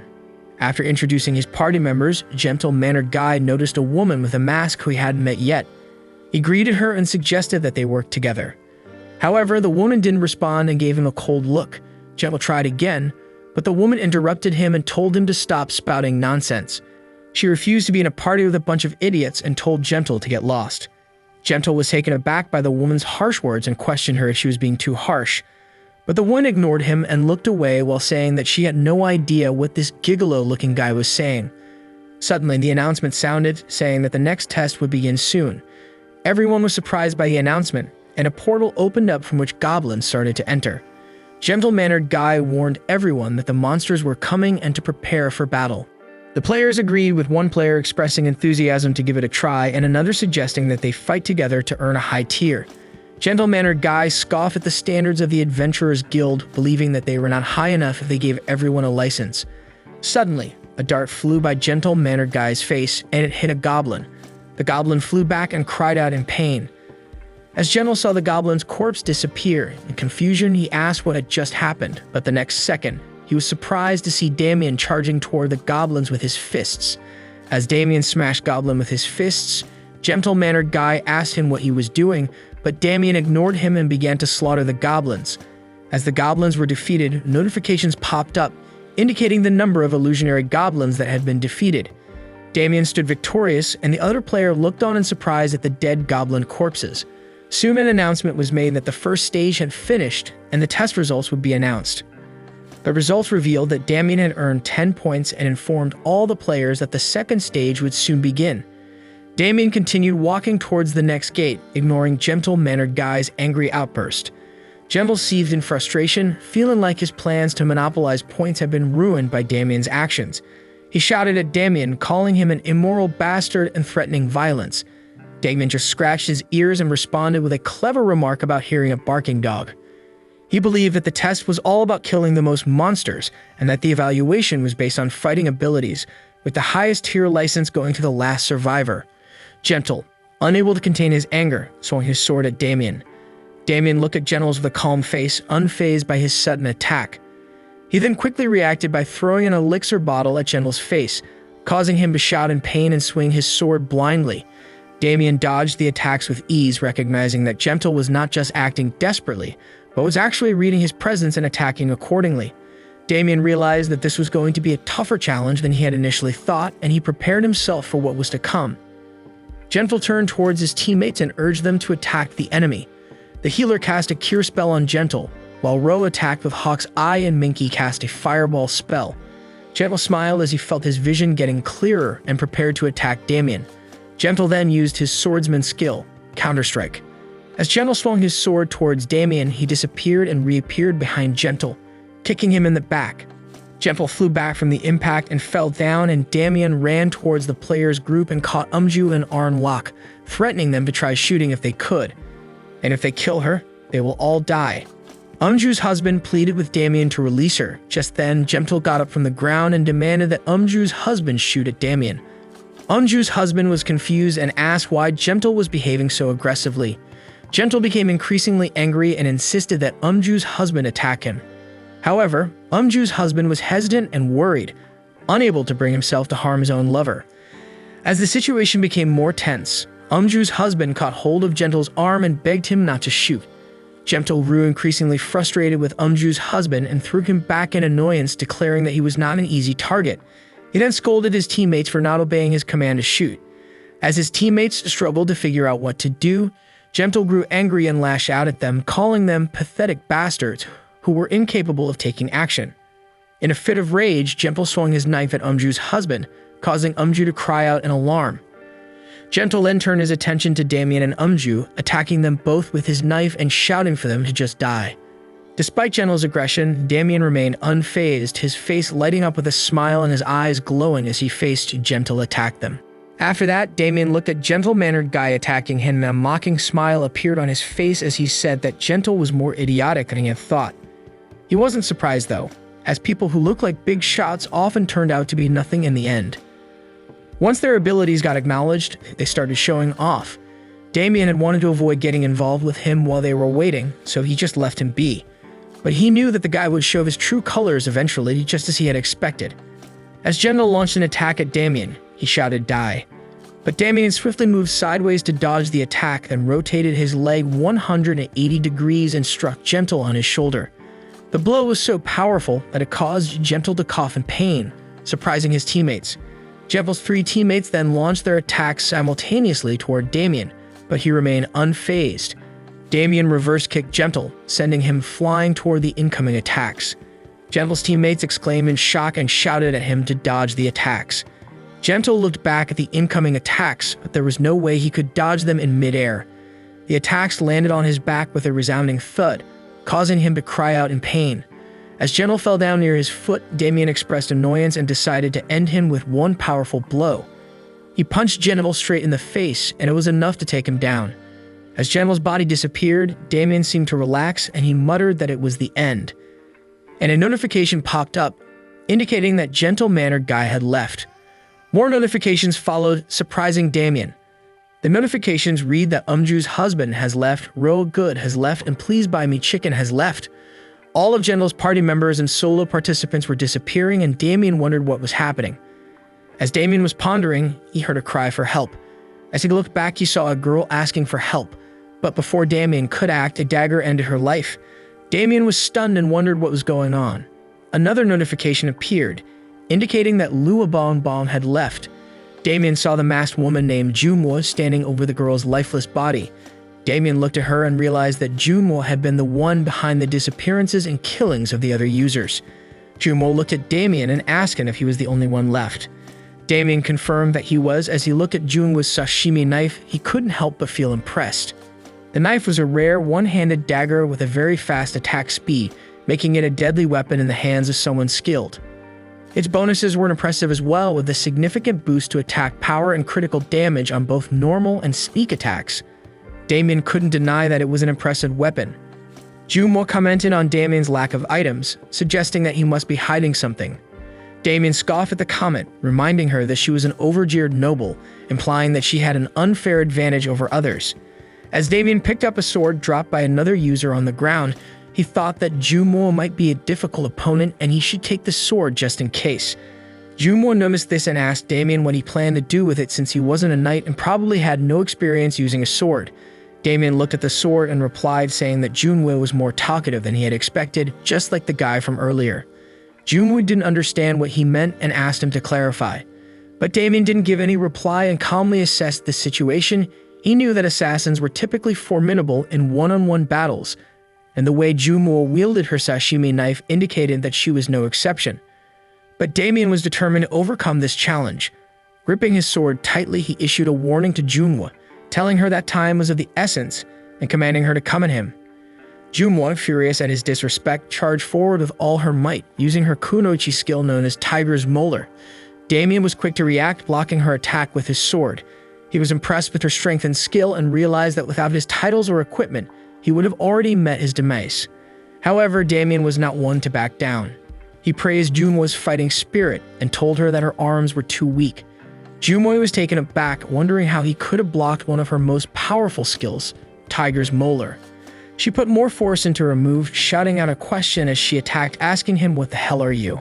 But Damien remained calm and focused, pushing her back with ease and responding with a provoking question of his own, saying, "I also wonder why I am." As Damien pushed her back, Junwo used another kunoichi skill called Missteps, disappearing and covering the area in purple mist. Damien stood amid the mist, realizing that it was a stealth skill that she had used to eliminate the other participants. He looked around, trying to detect her presence as Junwo's voice came from different directions, taunting him. Damien focused on his senses, trying to locate her. He thought to himself that although the skill didn't prevent detection completely, the reveal timings were very short. Suddenly, he spotted her at the top right at 45 degrees and started evading her attacks with laser focus. As he was evading her attacks, Damien thought that now was time to slowly prepare for a counterattack. Junwo became annoyed and called Damien a rat-like bastard, asking how long he thought he could dodge. But before she could finish her sentence, Damien's fist reached her, and he broke an elixir bottle upon contact with her body. Junwo was surprised by the broken elixir and asked what it was. The power behind Damien's blow sent her flying, and she crashed into a wall. Damien replied to her question with a mocking smile, saying it was a skill. What else it could be? Junwo felt a sudden pain and looked down, noticing her clothes starting to melt away due to the elixir that Damien had used. She exclaimed in embarrassment, wondering what was happening to her. She called Damien a perverted bastard and asked him what he had done to her. But as Junwo looked up, Damien stood before her with a sword, warning her not to shout or he will send her off cruelly. He then threatened her that if she surrenders everything she had, he will send her off painlessly. Junwo's expression turned to fear as Damien approached her with his sword drawn. Junwo closed her eyes in terror, only to hear Damien's voice reminding her to surrender everything. He then started a countdown from 10, leaving Junwo with no choice but to comply with his demands. Damien looked down with a lecherous smile and examined the items that Junhwa had dropped before leaving the game. Among them were many pieces of equipment that he knew belonged to an overgeared noble, making them far superior to the usual loot from ordinary players. As he picked up a Kunoichi's discreet garter belt, Damien couldn't help but wonder what it was for. Before he could think any further, an announcement interrupted him, signaling the start of the next test. So he added it to his inventory and prepared to move on to the next challenge. The gate opened and Damien wasted no time and moved forward, determined to complete the challenge as quickly as possible. Damien faced his next opponent, the were-rats. He decided to take care of them quickly and efficiently. As he began to skillfully eliminate the were-rats, he was bombarded with notifications informing him of his progress. Soon he received notification that he had defeated 10 were-rats phantoms. The announcement sounded, indicating that test level 2 was complete and Damien had earned 10 points, and that test level 3 was about to begin, with 9 minutes and 59 seconds remaining. Damien approached the gate confidently, declaring that he didn't need to wait and demanded to start the test right away. A notification popped up, asking if he wanted to skip the waiting period forever, and Damien confirmed it without hesitation. He looked ahead, ready to face whatever challenges the next test had in store for him. Damien continued to make his way through the test, defeating various monsters such as skeletons and two-headed creatures with ease. As he defeated the red-skinned monsters and cleared the stage, the announcement sounded, signaling that test level 7 was complete and test level 8 was now open. With a determined mindset, Damien thought about what would come next as an opponent. And it didn't take much time for him to realize what would come next as the lizard men appeared before him. One of the lizard men attacked him with an axe, but Damien remained unfazed. With a cold look in his eyes, he swung his weapon and killed the lizard man in one shot. As he continued to fight, Damien realized that he was able to use other users' weapons with great proficiency. He remembered that he had cleared Gladiator mode, one of the challenge modes, before his regression. In Gladiator mode, one had to clear a level with only the given equipment. For his impressive feat of being the first to clear 100 levels, Damien had earned the title of Grand Weapon Master. The hard practice he had undergone to master all those weapons had been ingrained in his memories, and he could still recall everything he had learned from it. Damien continued his battle, slaughtering the lizard men with ease. As he fought, notifications popped up, announcing that he had defeated 3, 4, and then 10 lizardmen phantoms. Damien remained focused and determined, finishing off the last of them before saying next. As soon as he finished the last of the lizardmen, the announcement sounded, signaling that test level 8 was complete and test level 9 was now open. Without hesitation, Damien started walking towards the gate for level 9, ready for whatever challenges lay ahead. In the Adventurers Guild, Maria stood before a globe observing the ongoing tests through it. The manager of the Adventurers Guild, Hatsun, approached her and asked how the testing ground was looking. Maria replied, stating that nothing much was going on and that all the participants were newbies who didn't know what they were doing. Hatsun asked if there was anyone good enough to send right away to the front lines, but Maria responded that there wasn't anyone who met the required standards. Hatsun thought to himself, realizing that despite tens of thousands of people coming for a license, it was so hard to find someone the guild would want. At this rate, NPCs were going to be more useful than explorers. Maria acknowledged that the situation was better than the earlier stages where guys were claiming to come from other worlds. However, they were still just picking out obedient battle machines, and she told Hatsun to not be too greedy in the selection process. Explorer guilds were known for their inclusive policies, accepting members from all walks of life regardless of their birth status, past, or race. This resulted in the formation of large guilds, but it also meant that the truly talented individuals were often recruited by prestigious institutions like the Royal Academy or the Magic Tower. As a result, many quests and jobs that required a high level of skill went uncompleted. Hatsun took a drag from his cigarette and pondered the situation. He realized that they needed to start from scratch and train their members to tackle the difficult quests. He knew that taking in new members at the moment wouldn't be enough to address the backlog of quests. This meant that they would have to work harder this month to ensure that everything was completed on time. But Maria suddenly smiled and mentioned that there was one unique case. Hatsun was intrigued as Maria was known to be strict and meticulous. The individual in question must be truly exceptional if Maria was impressed. Hatsun asked Maria to elaborate on the unique case, eager to learn more about this individual. Maria's face twisted into an evil grin as she turned to Hatsun.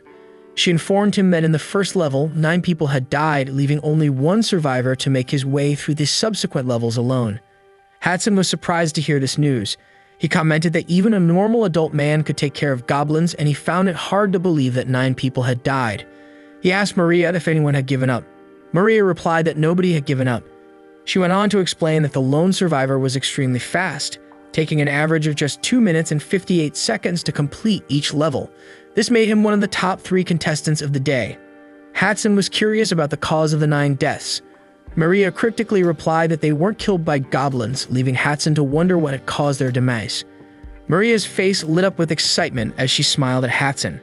She proudly declared that nobody was allowed to interfere with the testing process except for herself. She then posed the question to Hatson, "Do you know what this means?" Hatson was taken aback by this revelation, and he wondered aloud, saying, "Could it be that?" But he hesitated to finish his thought, but Maria could tell he was onto something. Maria responded with an evil smile as she turned to look at Damien's image on the globe. She confirmed Hatson's suspicion, stating that Damien had potentially killed all of the others in the first level, and he was currently making his way through level 9. Damien sat on the ground covered in blood and heard an announcement that declared the completion of test level 9. The system began calculating his test results, and Damien learned that he had earned 10 points. He then heard the announcement that test level 10 was opening. As he stood up and started walking towards the next gate, Damien couldn't help but notice something strange. The difficulty of the previous levels was higher than he expected, with orcs and dark elves replacing the slimes and skeleton mages from his past life's memories. Despite this, Damien remained determined to claim the rewards promised to him. He approached the last gate and confidently thought that level 10, the last stage, should be easy. He even began to ponder what rank he might receive. However, his thoughts were suddenly interrupted by a loud sound. Damien jumped back in shock and looked ahead to see what was causing the commotion. He couldn't believe his eyes when he saw the Minotaur's phantom standing before him. The notification displayed the creature's information, revealing that it was a normal beast-type phantom created by the summoned gate. Damien's gaze hardened as he surveyed the looming figure of the Minotaur. He couldn't help but think about the recklessness of those who thought they could just send adventurers like him to face such a monstrous beast. Nonetheless, Damien steeled himself for the coming fight. He knew he had no other choice but to defeat the Minotaur. As the Minotaur let out a deafening roar, Damien readied himself for battle. Damien's hand began to emanate a bright red glow, and he told Minotaur to watch closely as he's going to be quick. The Minotaur looked at him with a puzzled expression, unsure of what was about to happen. In a flash, Damien disappeared from his spot, leaving the Minotaur bewildered and searching for him frantically. The Minotaur scanned his surroundings, trying to find any trace of Damien's whereabouts. Suddenly, Damien reappeared from behind the Minotaur, catching him off guard. Damien taunted the beast, saying that Minotaurs are a bit too chewy when cooked normally, so you're gonna need to be marinated. Damien knew he had to act fast if he wanted to defeat the Minotaur, so he used DK Elixir skill and hurled the elixirs at the Minotaur's head and body, causing the beast to let out a painful scream. A notification appeared, indicating that the Minotaur's phantom's defense power had decreased. As Damien landed on the ground, he saw the Minotaur attempting to regain its composure, but the beast's anger was apparent as it launched a punch at Damien. In a split second, Damien jumped to the nearby wall, narrowly avoiding the attack. Using the wall as leverage, he rebounded back and landed a punch straight to the Minotaur's head. With a smile on his face, Damien taunted the beast, saying, "You're just beef, you cowhead." The Minotaur let out a pained cry as he fell to the ground, his body writhing in agony. He looked up to see Damien charging toward him with fierce determination in his eyes. The Minotaur quickly made a cross with his arms to block Damien's attack. As Minotaur blocked the attack, a notification popped up saying that Minotaur's phantom has fallen into a state of overdose. Damien tried to blow a dart at the Minotaur. However, the Minotaur managed to counterattack, causing Damien to quickly back up and dodge the blow. Enraged, the Minotaur let out a loud moo in anger and began to pick up rocks from the ground, hurling them at Damien. Damien swiftly dodged the Minotaur's attacks, taunting him by calling him a crazy cowhead, and said that there was no way he would fall for Minotaur's slow attacks. Despite the danger of the situation, Damien couldn't help but feel a surge of excitement coursing through his veins. He thought to himself, trying to understand what was happening to him. Despite this situation being a life or death one, his blood was boiling. He realized that the way his heart was beating and the sense of joy he was feeling was because of his fighting spirit. With a smile on his face, Damien turned to face the Minotaur and said, "Let's see how soft you become." The Minotaur lashed out with a powerful punch, but Damien was too quick. He dodged the attack and also managed to injure the Minotaur's arm in the process. Jumping upward, Damien taunted the Minotaur by questioning him if he was still holding up well. He then focused his attention and tried to find Minotaur's weakness, knowing that he had to strike quickly. He soon found the weak spot, and Damien wielded his sword and dagger and swiftly made a cross on the Minotaur's weak spot. As he did so, notifications began to pop up. The first notification read that it was a critical hit. The next one revealed that Minotaur's phantom has fallen into a state of bleeding. And finally, the last notification appeared saying that Minotaur's phantom has fallen into a state of near death. As Damien landed back on the ground, he couldn't help but wonder if the battle was finally over. And his doubts were soon cleared as another notification appeared informing him that he had defeated Minotaur's phantom. Damien stood still as he heard the announcement that the test level 10 was complete and that he had earned 10 points. He hadn't expected to face such a monstrous creature, but it wasn't as challenging as he initially thought. He realized that he had grown significantly since he started, and he couldn't even tell what level he was at now. Damien was astonished by his progress and reminded himself that he had to keep moving forward. Suddenly, the announcement interrupted his thoughts, declaring that Damien's total score was 100 points and that the test had ended. Damien then stored the weapon in his inventory and started walking toward the exit. Damien walked over to Hatson's desk, and the guild workers looked at him in shock. He greeted Hatson, stating that he had arrived. Hatson responded, acknowledging Damien's presence, and commented on how the test must have been quite the ride. Damien replied that it wasn't easy. As Hatson looked at Damien, he couldn't help but recall Damien's impressive test results. Damien had cleared the summon gate in record time and ranked first in general combative skills, situational judgment, and execution of actions. Additionally, he had killed all his fellow test participants, which made him a popular topic among the employees. Hatson understood why Maria had called him a unique case. Hatson remembered Maria's insistence on scouting Damien, stating that people as skilled as him were rare, and he was exactly what she wanted. Hatson couldn't deny that Damien's test results were impressive, but he expressed his concern about the fact that Damien had killed the other participants. Damien stated that he was good at judging people, and he was sure that the other participants were all bad. He clarified that killing people wasn't a habit of his. Hatson chuckled and commented that Damien sounded like a psycho, to which Damien didn't know how to respond. As Hatson and Damien talked, Damien couldn't help but think that his excuse for killing the other test participants wasn't random. It was because he had played the game for so long that he could easily catch on to what other people were thinking. Damien knew that if Hatson still refused to take him, then he would have to say goodbye to the license. Hatson then addressed Damien, saying that he didn't seem like someone who would cause trouble for them, but he couldn't act the way he did during the test from now on. Hatson emphasized that guild members' blades should be facing a monster, not a human. Damien assured Hatson that he was aware of that. Hatson then asked Damien one final question, asking him if he would take the license and work as the Adventurer Guild's mercenary. Damien answered with enthusiasm, saying that it would be an honor to work with the Adventurer Guild. Hatson and Damien shook hands, and Hatson officially welcomed Damien to the Adventurer Guild. Hatson expressed his excitement about working with Damien, and Damien couldn't wait to start his new adventure as part of the Adventurer Guild. Damien sat down in a nearby sitting area to relax when he received notifications. The first notification read that he had obtained an adventurer license, and the second notification informed him that his affiliation had been changed to Adventurer Guild. Damien felt a sense of relief and looked at his new adventurer license, which was Gold 5 tier, feeling proud of his accomplishment. He thought to himself that now he could take quests and receive news from all over the continent. After a while, Damien received another notification that informed him that he had earned the title Record Time Clear. He felt a sense of accomplishment, thinking that he had gotten a new title without any problem. The title Record Time Clear was given to the person who clears the Summon Gate test given by the Adventurer Guild the fastest. This title was awarded to only one person and comes with a few perks, including an increase in attack and movement speed by 3%. The title also had a unique trait that read, "This man is very fast." Hatson noticed Damien's expressions and asked if Damien liked his rank. Damien replied with a smile that he certainly did. Hatson heaved a sigh and thought to himself that Damien's gold tier license was unprecedented and was only given to those who have accomplished various difficult quests or passed Maria's harsh promotion test. Hatson then approached Damien and explained that gold tier licenses are awarded to those who are worth 10 iron tiers and 3 silver tiers, and that Damien would be able to accept pretty high-ranking quests as well. Hatson then showed Damien 3 missions to choose from, all of which were gold tier quests. Damien looked at them and saw that they included the deep waterway exploration of the royal palace's underground and Drake's breath cultivation. However, the last mission caught his attention and he asked Hatson about it.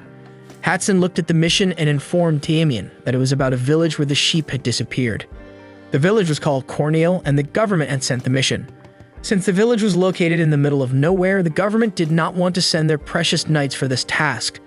Damien asked Hatson if they thought it was better to take care of the problem by using money to hire adventurers. Hatson agreed and added that from what he had heard, the sheep kept disappearing and he assumed that it was just a pack of wolves that had moved into the area. Hatson also mentioned that the government wanted the problem solved at the root. Damien then asked if he could do whatever he wanted to solve the problem, to which Hatson replied that he could pretty much do so. Damien thought that these kinds of quests were usually not a lot of work and suspected that someone else in the village was stealing the sheep. He figured that it probably wouldn't be a problem if he took care of the issue himself and made up a reasonable cause for the report. Hatson broke Damien's thoughts and reminded him that he could do whatever he wanted as long as he brought forth results that satisfied both the village and the government. He asked Damien if he was willing to take on the quest, and Damien replied that it didn't sound bad and that he would do it. Damien received the quest notifications asking him if he was willing to accept the quest, and without any delay, Damien accepted the quest. Excited about the fact that it was a gold-tier mission, Damien thought to himself that he was up for the challenge. As he started leaving the guild, he told Hatson that he would be back, and in reply, Hatson wished him good luck. Damien looked back with a smile and said he will see him soon, and he set off on his quest. Damien looked ahead and asked if the path was in that direction. Soon after, he received notifications that the new location information and the world map information has been updated, and his current location was Sellis Valley 3. Damien looked at the map and saw that he was still far from his destination. He checked the location of Cornel Village, which was situated between Terra Kingdom and Principality of Pharma, also known as the Ivory Tower of Truth. He thought to himself that he still had a long way to go, and he understood why the knights didn't take on this mission. He then thought to himself that even though he accepted a gold-tier mission, he didn't have any equipment or party members. He also acknowledged that equipment was crucial for mercenaries, and he couldn't even dream of partying with others. Damien said to himself that it was better to do it alone than waste time looking for party members, and it was definitely not because he couldn't find any. Suddenly, he got an idea and smiled to himself. He thought that if he couldn't find party members, he could just create them. Damien began to utilize his skill, Control the Dead, which was at level 1 and had the attribute of summoning. The skill allowed him to summon applicable dead monsters at 50% of their original stats. The number of summons was determined by the summoner's magic power. A summoning circle began to appear, and Damien wondered if the skill had worked. He received a notification stating that he had succeeded in summoning. Suddenly, something leaped out in front of Damien and asked if he was its owner. He soon realized that the creature was a chick fluttering its tiny wings. The chick greeted him by saying, "Nice to meet you, owner." Damien sat down and observed the tiny chick, wondering what he could do with it. He then placed a finger on the chick's head and wondered if it would be useful. The chick was not pleased with his remark and seemed to be angry. Damien received a new notification asking him to choose a name for the creature. Damien found it difficult to name the seemingly useless creature. Damien asked the chick if it already had a name, to which the chick replied that it couldn't possibly have a name since it had just been born. Eventually, Damien settled on the name Bundle. The chick questioned the name, and Damien explained that it was cute as the chick was just like a bundle of trash. But he immediately corrected it by saying bundle of fur. However, the chick didn't seem to appreciate the name and began to poke Damien in anger. Damien, taken aback by the sudden aggression, exclaimed that the chick's personality was terrible. And so this was the moment when Damien's first summon, Bundle, was born. As Damien and Bundle walked through Sellis Valley 6, Damien instructed Bundle to stay close and warned that he would abandon him if he fell behind. Bundle obediently agreed. While walking, Damien noticed a side path and quickly headed in that direction, with Bundle following closely behind. When Bundle asked where they were going, Damien replied that there was somewhere he needed to go. Shortly after, he received notifications that his location information and world map has been updated and his current location was Farber Forest. After looking at the map, Damien realized that they were in a relatively unpopular field that was far from the village and didn't offer many merits. Bundle was confused and asked Damien where they were. Damien also thought to himself that this place was not well known and didn't have much to offer. Damien had also started streaming and was now reading through comments left by his viewers. One viewer suggested that he should skip the Farber Forest as it was faster to just buy the item instead of going through the forest. Another viewer commented that the mobs in the forest took 0 damage. A third viewer mentioned that the monsters in the forest were not worth the trouble and questioned who designed them. As Damien read through the comments, he pondered on the biggest reason why users avoided the Farbra forest, and he knew that the answer was a species of insect that resided in the depths of the Celis Valley. They were called Farbra and could easily be found on trees, stayed in groups, and resembled unripe bananas. The Farbra in front of Damien was a normal level 25 species with a unique trait showing that the string of a Farbra was very strong and viscous, so it was important to be careful not to be hit by them. Damien looked up at the Farbras, realizing that they were pretty high up and it would be challenging to attack and defend against them. However, he was confident and said to himself that he would give it a try. He activated his skill, the Decay Elixir, and prepared to throw it like a baseball pitcher. With a smile on his face, he threw the elixir directly at one of the Farbra and shouted, "Shoot!" Damien cheered as the elixir hit the Farbra and notifications started popping up, informing him that the Farbra had fallen, its defensive exoskeleton had been decayed, and its defense power had decreased. The Farbra wasn't going down easily, and it attacked Damien with sticky liquid from its mouth. Damien easily dodged the attack and blew 3 darts at the Farbra. The notifications indicated that the Farbra had been poisoned and it rolled around in pain. Damien looked at it with an evil smile and said, "Thanks for the meal." As the Farbra died, notifications popped up saying that Damien had defeated a Farbra, earned exp, and obtained a hard outer shell. Damien picked up the hard outer shell and exclaimed in happiness. He then looked at its information and saw that it was an ingredient of high rank, taken from monsters. It was hard like a rock but light in weight and could be made into something great. Damien examined the hard shell in his hand, pondering over its value.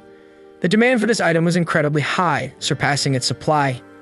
He was pleased with the XP he had obtained, but he had made the journey here for this item alone. As he looked at the comments in his stream's chat, he could see the desperation in people's requests to buy these hard outer shells. Some were willing to purchase them regardless of quantity, while others were willing to trade for mana dust or pay 300 gold. Damien couldn't help but grin at their eagerness to obtain these shells. He knew that as time passed, the demand for them would only increase, driving up their price. If he could monopolize the supply, he could become a millionaire. Damien made a decision to collect as many shells as he could. As he set out to search for more hard outer shells, he exclaimed in happiness and said, "Let's go for gold hunting." And Bundle responded with enthusiasm, agreeing with Damien's idea. Excitement coursed through Damien as he stumbled upon a horde of sleeping Farbras. He exclaimed they have hit a jackpot, unable to contain his excitement. Bundle asked if it was all money, but Damien didn't reply and began counting and estimated it to be worth hundreds of thousands of golds. Damien decided to take over the area, demanding that the Farbras give him their shells in exchange for sparing their lives. However, the Farbras were not pleased and began shooting liquid from their mouths in anger. Damien was taken aback by their sudden attack and quickly activated his skill, Bloody Impulse. With his heightened senses, Damien was able to easily dodge their attacks and started throwing elixir bottles at them, taunting them to come down. The Farbras started to fall down after getting hit, and notifications appeared indicating that they were falling and their defense power had decreased. Damien walked arrogantly towards them, announcing his arrival with the words, "Here comes the needle." However, he quickly noticed that something was off about their expressions, causing him to ask in confusion what was wrong. Before he could react, the Farbra attacked him all at once, taking him by surprise. Damien looked at the incoming attacks with a surprised face, as he had never expected all of them to attack simultaneously. He also realized that he had let his guard down and now it was too late to dodge. With the Farbra's attacks closing in on him, Damien quickly assessed his options and decided that if he couldn't dodge their attacks, he needed something to block them. That's when he spotted the little chick perched on his arm. Bundle saw Damien looking at him, and with cold sweat covering his face, he questioned why Damien was staring at him. As the Farbra attacked, Damien began spinning Bundle in his hand. The dizzy-eyed Bundle let out a squawk as he threw it toward the incoming attacks. The attacks were then sucked into a vortex created by the spinning Bundle. Damien thought to himself that it was a close call, but he was relieved that everything was getting sucked into the vortex. He began attacking the Farbra, and soon notifications flooded in, informing him that he had obtained experience points and had reached level 25. After the battle, Damien panted heavily and sat down, realizing how close he was to death. The Farbra's body started glowing, and Damien thought that it had been a while since he was pushed this close to the edge, but he fought with everything he had. Just then, Bundle came out of the fibers and flew towards Damien, questioning him about why he threw him. As Bundle poked him, Damien explained that he had no other choice and he couldn't come back alive if he died. More notifications popped up, letting Damien know that he had obtained a hard outer shell. As the hard outer shell started dropping, Damien counted them and realized that it was basically a money rug. He smiled and called out to Bundle. Bundle looked at him suspiciously and asked what he wanted. Damien explained that for every hard outer shell that Bundle brought to him, he would give him 1 seed. Bundle asked happily if Damien was telling the truth, and when Damien confirmed that he was, Bundle went ahead instantly to collect hard outer shells.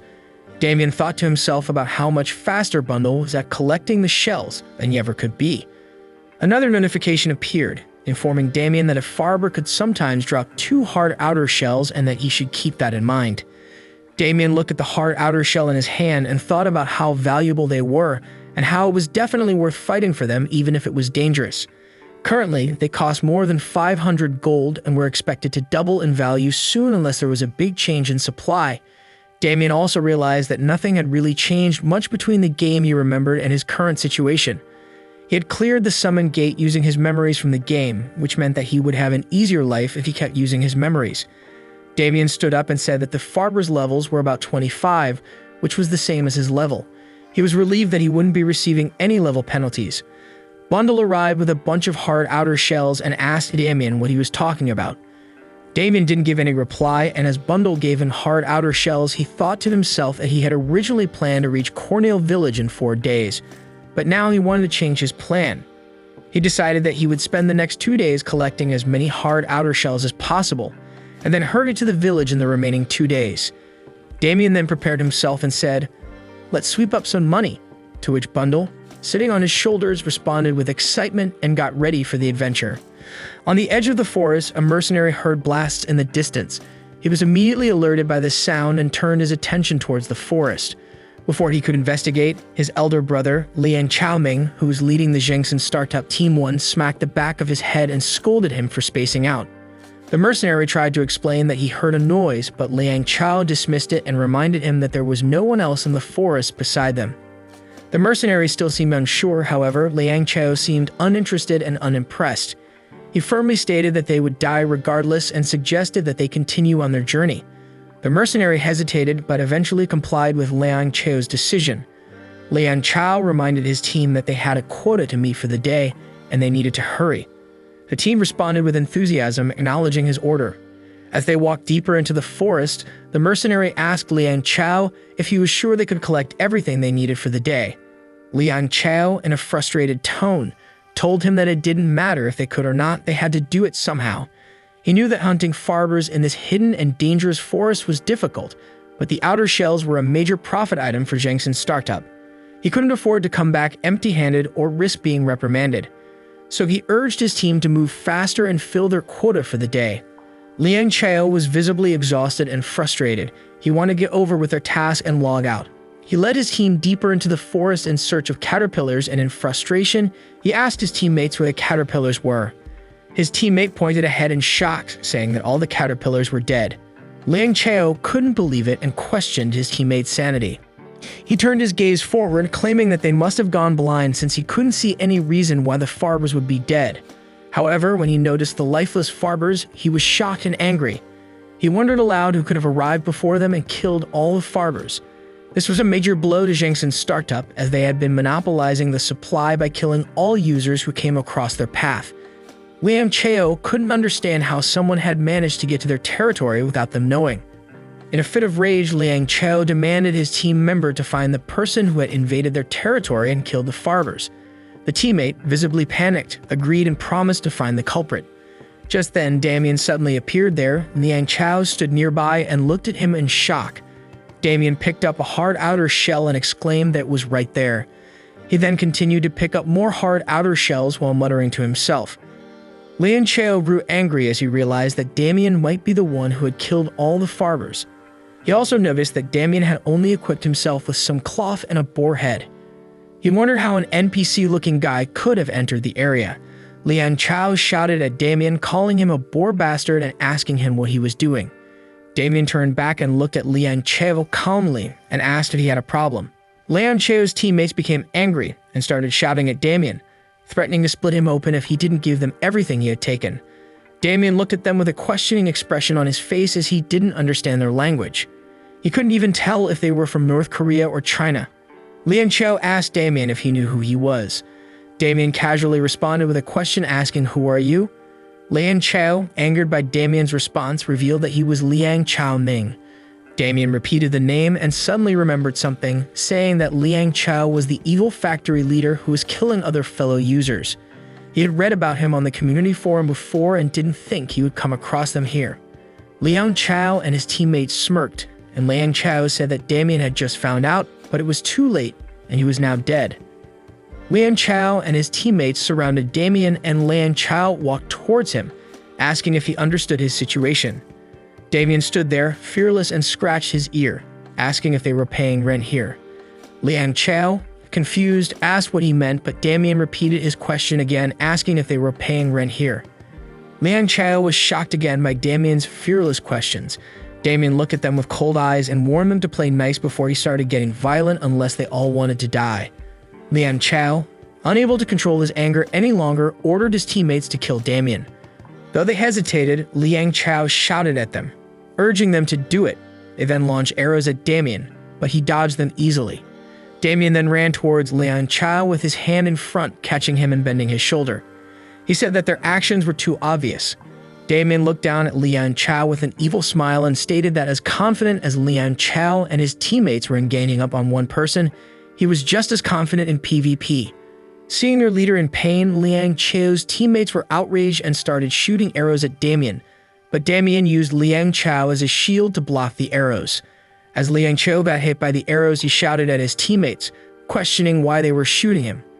Damien then threw Liang Chao to the side and charged toward the group, beginning a brutal fight. He effortlessly defeated his attackers without getting hit once. As he ran toward another dude standing on the side, they shouted in fear as Damien approached them. One of them charged towards Damien with a sword, hurling insults and curses at him. Damien was quick to respond and blocked the sword attack using his steel wrist guard, which proved to be impenetrable. The attacker was taken aback by the resilience of Damien's defense and began to tremble in fear. Seizing the opportunity, Damien deftly caught the attacker's sword and used it to strike him down.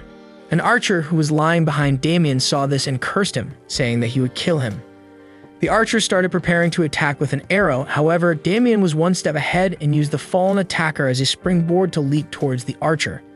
The archer was taken aback by Damien's sudden movement and looked at him in shock. Without missing a beat, Damien issued a warning to the archer, telling him that he wouldn't be leaving the place alive.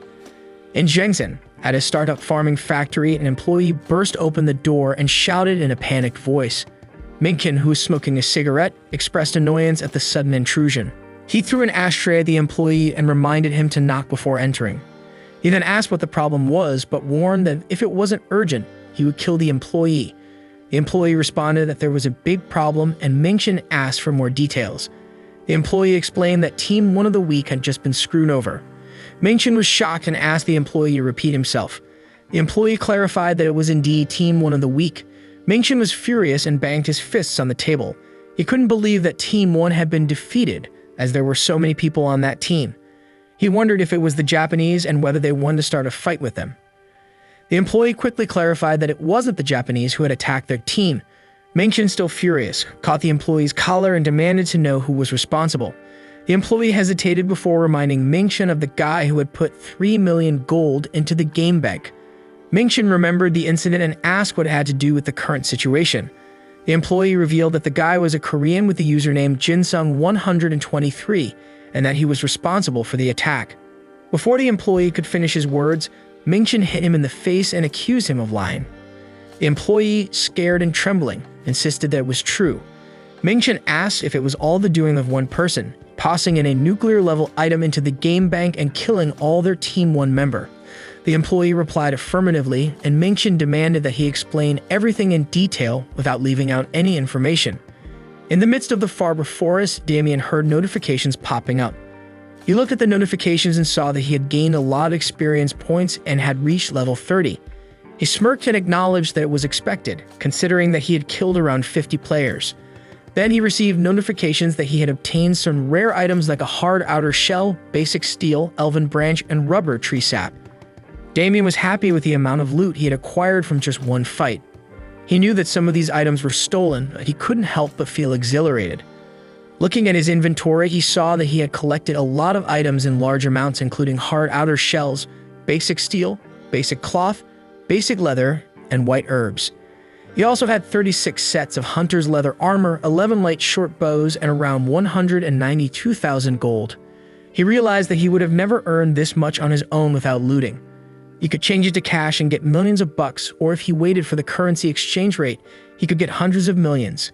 He was relieved that he wouldn't have to worry about sending money home for a while. Damien decided that he would change the goods into cash and pondered what to do with the items. He chose a book from his inventory and a notification appeared saying that he had used Apocalypse Invocation, the Book of the Black Covenant. Bundle looked at the book and asked Damien what it was. Damien replied that he was going to make some equipment. The book's features were displayed in the notification, including item value judgment, item extraction, item synthesis, item creation, and item dissection. Damien selected item dissection and notifications appeared one after another as he dissected the superior falchion, light shortbow, and hunter's leather armor. Damien looked at the items with a grin and thought that it was nice to sell all the items, but he needed some higher grade ingredients. Damien remembered having some higher grade ingredients before. However, as he was about to continue, a notification popped up announcing that he had earned the title Lonely Hyena. Damien was surprised and exclaimed that he had never seen that title before. After reading the title's description, he realized that it was given to those who had looted more than 9,999 items from other users and were leading the environment cleanup movement. The title also came with benefits such as a 100% likelihood of detecting dropped items within a 100-meter radius, a 100% likelihood of detecting someone's item, and a 100% likelihood that an opponent would drop an expensive item. However, there was a warning about the dangers of too much of anything as it could lead to obesity and various health conditions.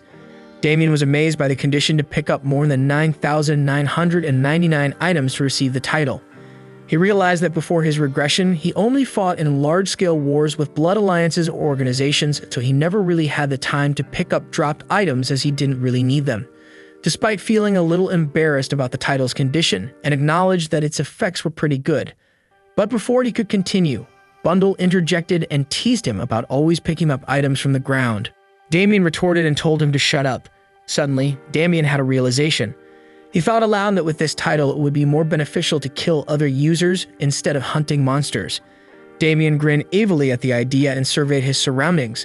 He calculated that there were around 50 employees, and if they worked day and night shifts, there must be more than 100 of them. He realized that this was a significant number of potential targets.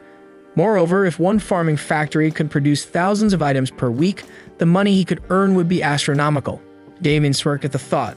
He then started walking, contemplating the fact that after all the losses, Jensen's startup was bound to come after him. Damien knew he had to deal with them eventually. But for now, he decided to work with them as killing other users was a great plan to earn some extra cash. A group of people were seen panting heavily as they walked through a forest. The group leader, Chang Tingbao, Jensen's startup night shift team 1 leader, expressed his frustration and exhaustion at the situation. They had been chasing a Korean player for more than 35 hours. One of the team members asked how much longer they had to go, while another expressed concern about the lack of any signs of human or animal life. Chang Tingbao also thought to himself about how much longer they had to chase Damien. He then instructed his team to hold on for a bit longer, reminding them that all they needed to do was get rid of the Korean. When one of the team members tried to voice his opinion, Chang Tingbao cut him off, threatening him that if he spoke one more word he would be dead. Another team member suggested using return spells to make the chase easier, but Chang Tingbao quickly dismissed the idea as this buying return spells was too expensive. He urged his team to keep pushing forward and not waste any more time. Suddenly, he stopped his footsteps and cold sweat covered his face as he realized that something was off. He had never heard that voice before, and it was suddenly too quiet. As he looked back, noticed that his whole group had disappeared. Fear took over him as he pulled out his sword, wondering what kind of treacherous person had done this without him hearing anything. Suddenly, he heard a voice warning him not to draw his sword. Chang Tingbao looked around and saw Damien sitting on a tree branch in front of him with an evil grin on his face. Damien challenged Chang Tingbao to come forward and then threw a punch, suggesting that Chang Tingbao take a little nap. Chang Tingbao slowly opened his eyes and attempted to shout, but quickly realized that his mouth was gagged with cloth. He surveyed his surroundings and noticed several chicks standing over him, some of them tightening the ropes that bound his hands and legs, rendering him immobile. Confused and disoriented, Chang Tingbao couldn't understand why he was tied up and surrounded by these strange chicks. One of the chicks standing on his arm informed the others that he had awoken and suggested informing the captain. Suddenly, a voice spoke up, questioning whether Chang Tingbao was properly secured. Chang Tingbao recognized the voice and turned his head towards the source. He realized that the voice belonged to the Korean he had met before. He began to panic, thinking he had to find a way to escape. Damien noticed that Chang Tingbao was awake and commented on it. He then ordered Bundle to pull up the patient's sleeves. Bundle complied and went ahead and started pulling up Chang Tingbao's sleeves. Damien pulled out 3 poisoned darts and taunted Chang Tingbao, telling him not to be scared as they hadn't even started yet. As Damien attacked him, he told Chang Tingbao that it was going to sting a little. Chang Tingbao felt the impact of the darts and heard notifications popping up. He saw that his character had been poisoned and his HP was slowly decreasing. Damien grinned at him and commented that it didn't hurt that bad. He warned Chang Tingbao that this was just the beginning and to get ready for what was to come. As time passed, Damien lay on the ground exhausted, listening to notifications popping up on his screen. He had obtained a pair of Ranger's gaiters, an old hinge belt, and 3,888 gold. Damien sighed and thought to himself that he was tired. He had managed to eliminate all 100 members of Jangson's day and night shift teams without resting for 48 hours straight. He was even more exhausted from summoning all the chicks. Damien checked the status window and saw the skill Necromancy, which was level 1 and had the attribute of summoning. It allowed the user to summon a corpse with 50% of the dead monster's stats, and the number of summons depended on the user's mana. Damien had never thought that the stats of the summons would be so low, but he had no limit on how many he could summon. Most summoning skills had time limits and the summons would disappear once the user ran out of mana, but this skill didn't have any of those restrictions. His summoned creatures would only disappear once their HP was depleted. Damien told the chicks that they were done with work and should go home. However, one of the chicks refused to leave, saying that the Soul Realm was boring and that it was much more fun where they were. Damien thought to himself that although these chick specs were garbage, with enough mana and casting time, he could have an infinite number of them. They were useful when there were so many of them, like when he used them to find the Jangson guys. Damien questioned if there are no more pursuers after them. The chick confirmed that there weren't any more. Damien then smirked and said that killing and looting them had been fun and their reactions were killer. Bundle looked at Damien, confused, and asked what he was talking about. Damien just thought to himself that he only needed to use 1 kill with the shooting of poison darts and didn't need to use the DK elixir or bloody impulse. He thought it would be better to use necromancy since avoiding the death penalty was hard. Damien opened his status window and chose the Apocalypse Invocation, the Book of the Black Covenant.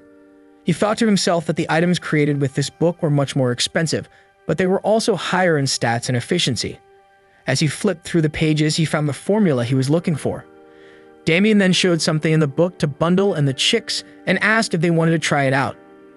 In a skyscraper in Shanghai, Pudong, Zhang Wei, the chairman of the Business Current Society, looked concerned as he heard about the incident in AC. He lit up a cigarette and thought about Shangson's startup, which was one of his sources of funds for laundering money. One of his brothers had led its development, and he had left his funds as an investment. Although it was only a small amount of money, the fact that one person had killed everyone there was definitely concerning. As Zhang Wei started calling someone on his smartphone, he expressed his disdain and said that he would have to get rid of the person responsible for the incident. Outside the skyscraper, one of Zhang Wei's bodyguards received an order from him on the call and confirmed his acknowledgement of Zhang Wei's order. In the world of AC, a man was running in fear, convinced that he had encountered a monster. He thought about how dozens of his teammates had been killed by just one user and how he needed to get away quickly.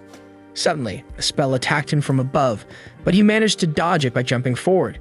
However, he injured his knee in the process. The attacker approached the injured man, and the attacker was King Arthur, real name Ma Jungmin, the man who had betrayed Damien. King Arthur complimented the man on his dodge and remarked that he wasn't a captain for nothing. The man shouted at him to stay away, but King Arthur just smirked and asked if he was scared. He reminded the man that this was what he and his teammates had wanted. King Arthur wielded a powerful staff, the 12-wing of Tetra, which was a mage-class hero-rank staff with many powerful options, including increased magic attack power, wisdom, faster casting speed, and additional damage. King Arthur began to cast spells, and the man cried out in fear seeing that. King Arthur enjoyed the fear on the man's face and told him to go tell his allies that if they wanted to defeat him, they would have to bring the entire Blood Alliance. As the man continued to cry out in fear, King Arthur's spell covered him. Somewhere else, Damien began to scratch his ear and questioned if someone was talking about him behind his back. Bundle saw this and asked if he was digging for gold there. Damien replied that it was just itchy. Suddenly, a notification appeared informing him that new location information and world map information had been added and that they were currently in Cornhill Village. Damien looked at the beautiful view and said that the air was nice and fresh. As they walked around the village, Bundle asked where they were. Damien explained that they were at their workplace, and Damien noticed that there was a lot of tension in the atmosphere, so he advised Bundle to hide. As they approached the chief's house, Damien thought to himself that he had barely made it on time and that he had wasted a lot of time due to Shangsen. He had received a lot of goods and experience, but it was not good to be late for his first quest. Damien knocked on the door and asked if anyone was inside. An old man opened the door and asked who it was. Damien introduced himself as a member of the Adventurer Guild and reminded the old man that he had requested support from the government. Albert, the chief of Cornhill Village, was overjoyed and cried tears of happiness. He invited Damien inside, offering him a seat and some refreshments. Damien noticed that Albert's wariness towards him, a foreigner, had instantly disappeared, which made him realize that the problem must be pretty serious. The village chief then explained that the village's sheep had been disappearing, causing anxiety among the villagers as the numbers dwindled. He requested Damien's help, but also asked him to be understanding of the tense situation. Damien asked how many sheep had disappeared, and the village chief responded that it was around 20 every week. He was at a loss as to where they had gone, and the problem had started about a month ago. Damien inquired who usually herded the sheep and whether different people took care of them at different times. The chief responded that there was an orphan named Joseph who was in charge of the sheep. However, the chief was unsure if Joseph was actually herding the sheep or just fooling around. According to Joseph, the sheep were taken by wolves. Damien pointed out that if 20 sheep were disappearing each week, then it would make sense that wolves were behind this. The village chief explained that Joseph had a history of pranking people by lying about wolves appearing. This caused the village people to dislike him, and he had been imprisoned because they thought he was responsible for the missing sheep. However, even though Joseph was in jail, the sheep continued to disappear. The chief pleaded with Damien to do something, as the village people might starve to death if this continued. Upon hearing the village chief's plea, Damien agreed to help and asked to meet Joseph. With a smile, Damien promised to solve the problem quickly and find out what was really happening to the sheep. Damien wondered if he had arrived at the correct place. Bundle asked where they were, and Damien looked ahead and saw 2 guards near a small house with a locked door. Someone inside was banging on the door, claiming their innocence. The guard told them to be quiet, as Chief Albert wanted silence until the issue was resolved. Bundle asked Damien about the behavior of the villagers, and Damien thought that they probably believed Joseph was responsible. Damien was more interested in getting his reward, but he found it unexpected. Joseph's guardian had recently died, and Joseph had been doing odd jobs like herding sheep. Damien thought this was mild treatment for an orphan shepherd, especially when the sheep were disappearing. He also noticed that this village seemed more reasonable than he had expected for a rural place in the middle of nowhere. Despite everything, he decided to meet the villagers. Damien approached the guard and greeted them with a simple hello. The guard recognized him as someone who had been speaking with Chief Albert. Damien clarified that he had indeed spoken to Albert and asked about Joseph's well-being. The guard responded that he was doing the same as always. Inside the house, Joseph shouted for someone to open the door, emphasizing the urgency. The guard pointed towards the room and explained that Joseph was fine but had endless energy, exhausting the guard in the process. Damien realized that time was running short, so he requested the guard to step aside for a moment, expressing his desire to meet Joseph.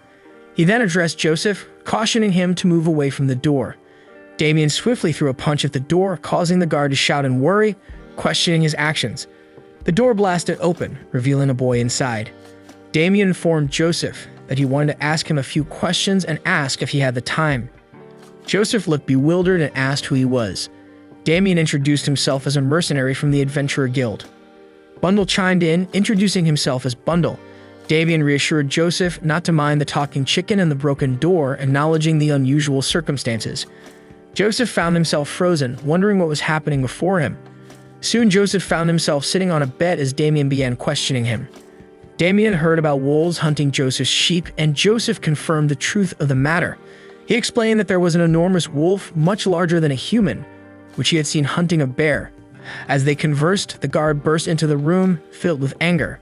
He objected to Damien listening to Joseph's account, finding it absurd that a wolf bigger than a human would hunt bears. Joseph, however, insisted that he was telling the truth.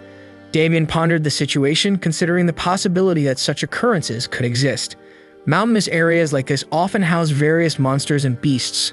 Damien decided to delve deeper into the matter and asked Joseph where he had witnessed this remarkable event. Joseph informed him that it happened at the peaks of the Caliph mountain ranges.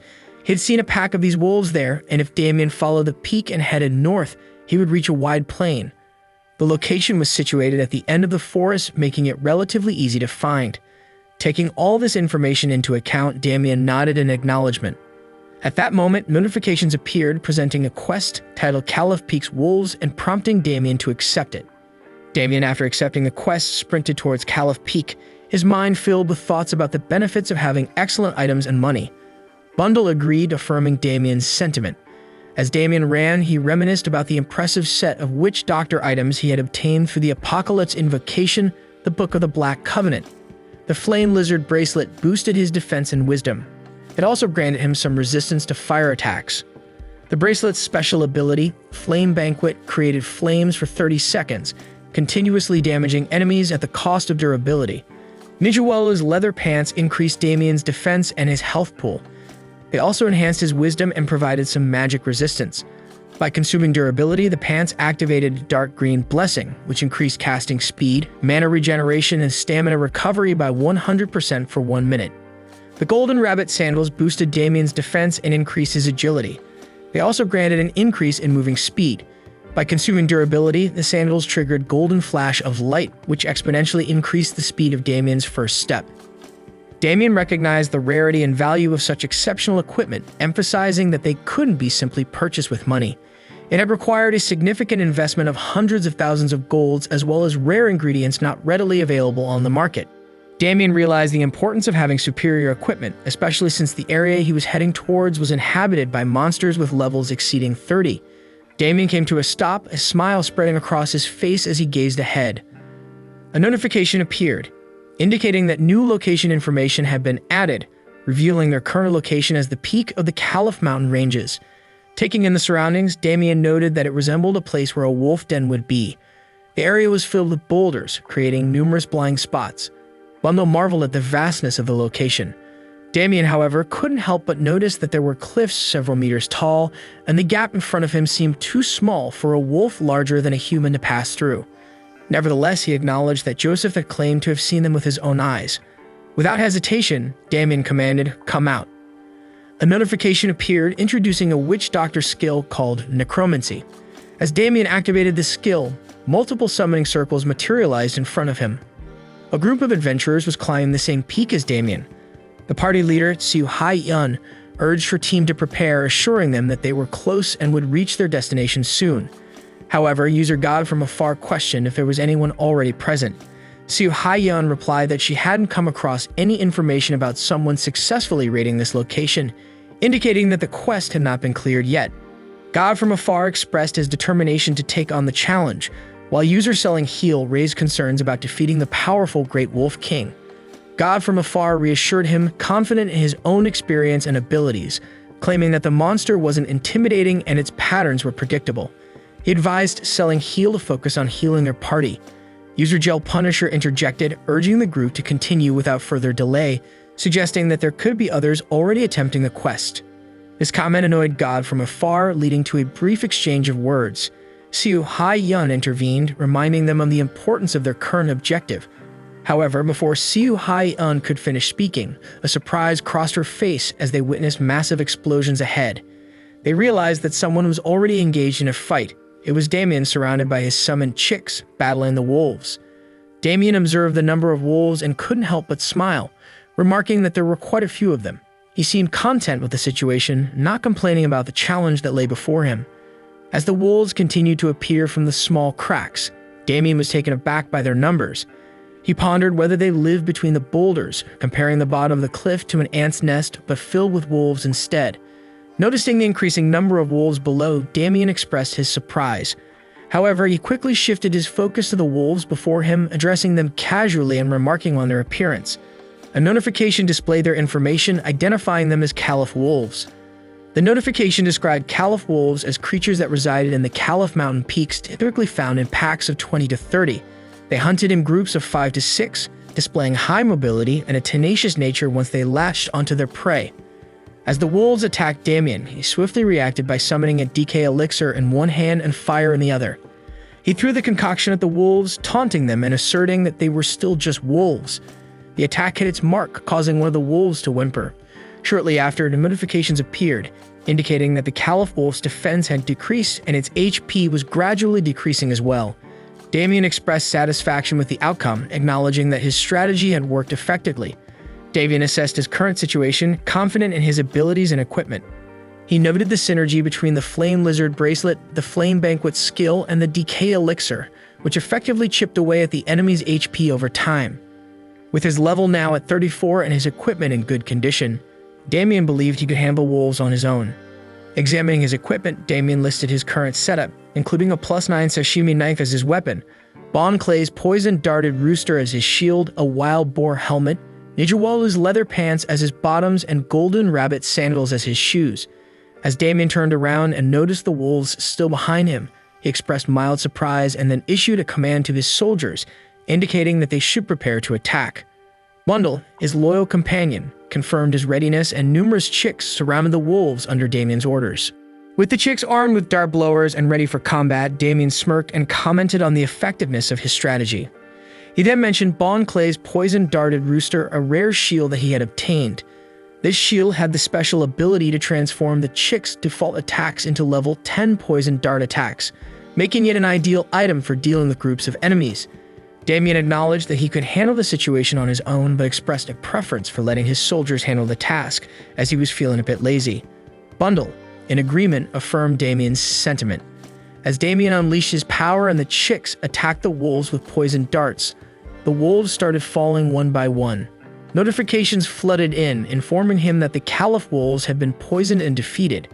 Damien couldn't help but be impressed by the efficiency of his strategy, eliminating the wolves without even lifting a finger. He also noted that using the Bloody Impulse skill on the chicks compensated for their lower attack power and specs. Damien contemplated the skills he had mastered: shooting poison darts, DK elixir, and Bloody Impulse. He acknowledged that these skills had initially seemed ineffective or came with significant penalties, but now they proved to be quite useful as their levels increased. Bundle proudly declared that they had taken care of all the wolves, and Damien commended their efforts. He received notifications of items obtained, including wolf canines, gray eyes, and gray fur. However, Damien knew that there must be an alpha wolf somewhere, as Joseph had mentioned a massive wolf. He decided to check the quest details once more. Examining the quest information for Caliph Peak's wolves, Damien discovered that he needed to defeat 200 Caliph wolves, with 20 already defeated, and also defeat the Great Caliph Wolf, with 0 progress so far. The completion percentage stood at 0%, and the rewards were listed as the Adventurer Guild's Mission Completion Package. The quest also carried a warning that failure could lead to the Terra Kingdom blaming him if the people of Cornhill Village were harmed. Realizing the magnitude of the task at hand, Damien acknowledged that it wouldn't be easy. Suddenly, a notification appeared informing him of Chick 34's death. He turned his gaze behind him and saw a massive wolf growling at him, and a notification appeared, indicating the appearance of the Great Wolf King. As the Great Wolf King howled, another notification appeared informing him that the Wolf King has summoned its pack and warned Damien to prepare for an ambush. Stunned by the sight of the Great Wolf King, Damien exclaimed, "Holy shit, this many at once?" Bundle, filled with concern, asked Damien what they should do. Examining the information about the Great Wolf King, Damien learned that it was the dominant figure in the Caliph Mountain peaks, having grown larger due to unknown causes. As the leader of the Caliph wolf packs, it possessed enough strength to hunt down a bear. The creature was categorized as a beast and held the status of an elite, with a formidable level of 45. Its enormous size left even retired hunters like Gertha astounded. With determination, Damien activated his skill, Bloody Impulse, and devised a plan. He assigned Bundle to take care of the Great Wolf King's minions while he focused on facing the formidable creature himself. Bundle promptly organized the chicks into position and ordered them to attack with their poison darts. As the darts landed on the wolves, Damien prepared himself for the encounter. He utilized the defensive capabilities of his golden rabbit sandals and unleashed his skill, Golden Flash of Light, propelling himself into the air. With confidence, he addressed the Great Wolf King, stating that it was up against him. Amid his preparations, Damien received several notifications. His defense was enhanced by the Nijawalu's leather pants, and his casting speed, mana recovery speed, and stamina recovery speed all received significant boosts through the skill Dark Green Blessing. Damien couldn't help but smile, feeling an overwhelming sense of power. However, a warning notification alerted him that the Great Wolf King had recognized him as the most threatening enemy and cautioned him to be cautious of its attacks. With agility and precision, Damien skillfully dodged the Great Wolf King's attack, narrowly evading its ferocious assault. Taking advantage of the opening, he swiftly threw the decay elixir at the creature, aiming to weaken its defenses and inflict damage. The elixir hit its mark, causing the Great Wolf King's defense to decay and decreasing its overall defense power. Additionally, the elixir ignited the wolf, leaving it burned. Observing the situation, Damien couldn't help but notice that something seemed off. The Great Wolf King, being an elite tag monster, should have already unleashed its powerful attack or utilized defensive skills or commands to its pack. Yet it had not made any such moves despite the barrage of attacks it had endured. Undeterred, Damien brandished his knife, knowing that he had inflicted enough damage to potentially defeat the Great Wolf King before it had a chance to employ its skills. With determination, he prepared himself for a final decisive strike, aiming to end the battle swiftly and emerge victorious. As Damien engaged in a fierce battle with the Wolf King, he swiftly analyzed its behavior and deduced that its trait was likely either attack-oriented or a leader type. Regardless of its trait, Damien knew he needed to finish the fight quickly, so he approached the Wolf King with determination and delivered a powerful blow that elicited a painful howl. Meanwhile, the group of adventurers led by Siu Haiyan arrived at the scene, witnessing the dust-covered battlefield.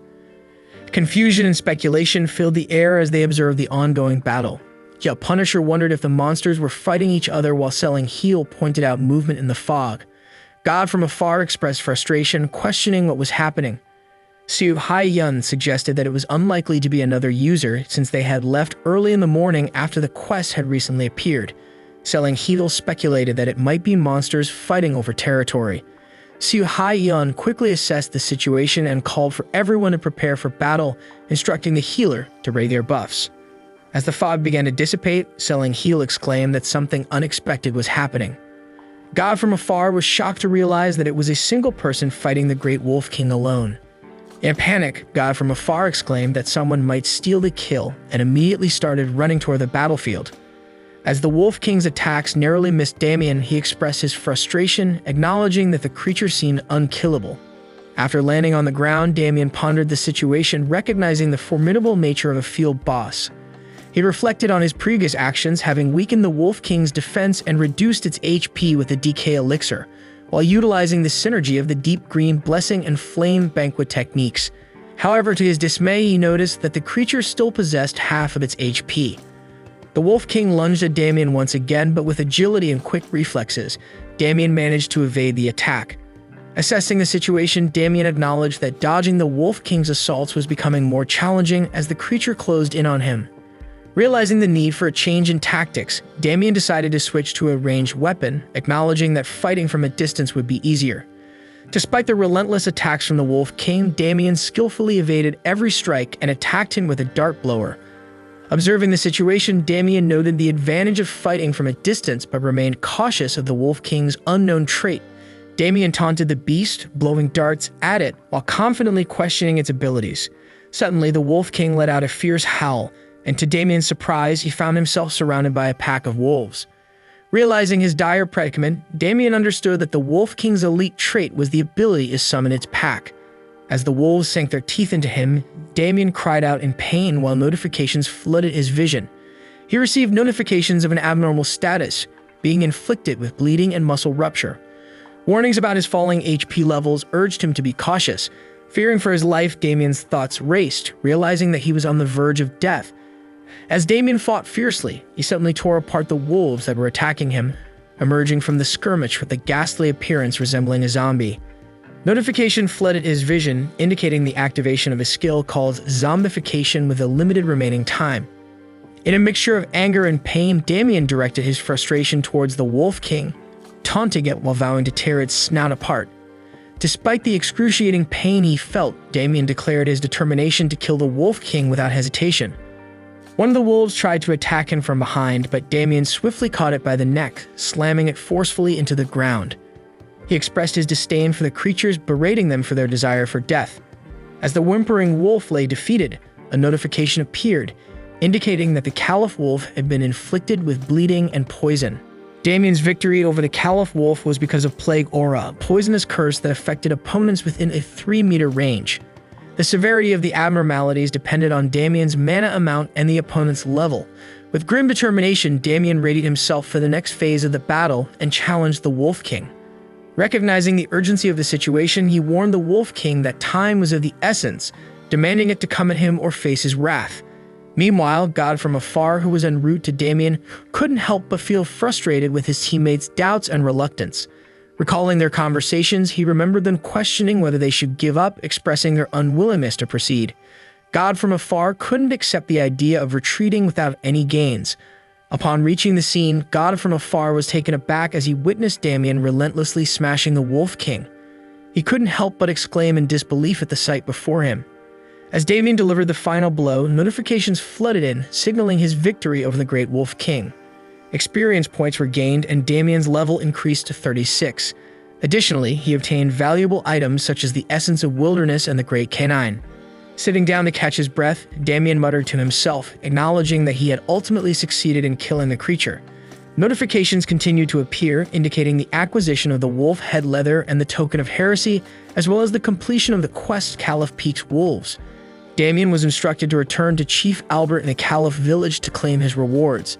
Picking up the drops left behind by the defeated Wolf King, Damien recognized the value of obtaining the Essence of Wilderness. He also acknowledged the usefulness of the chicks in taking care of the additional wolves, resulting in his level increase.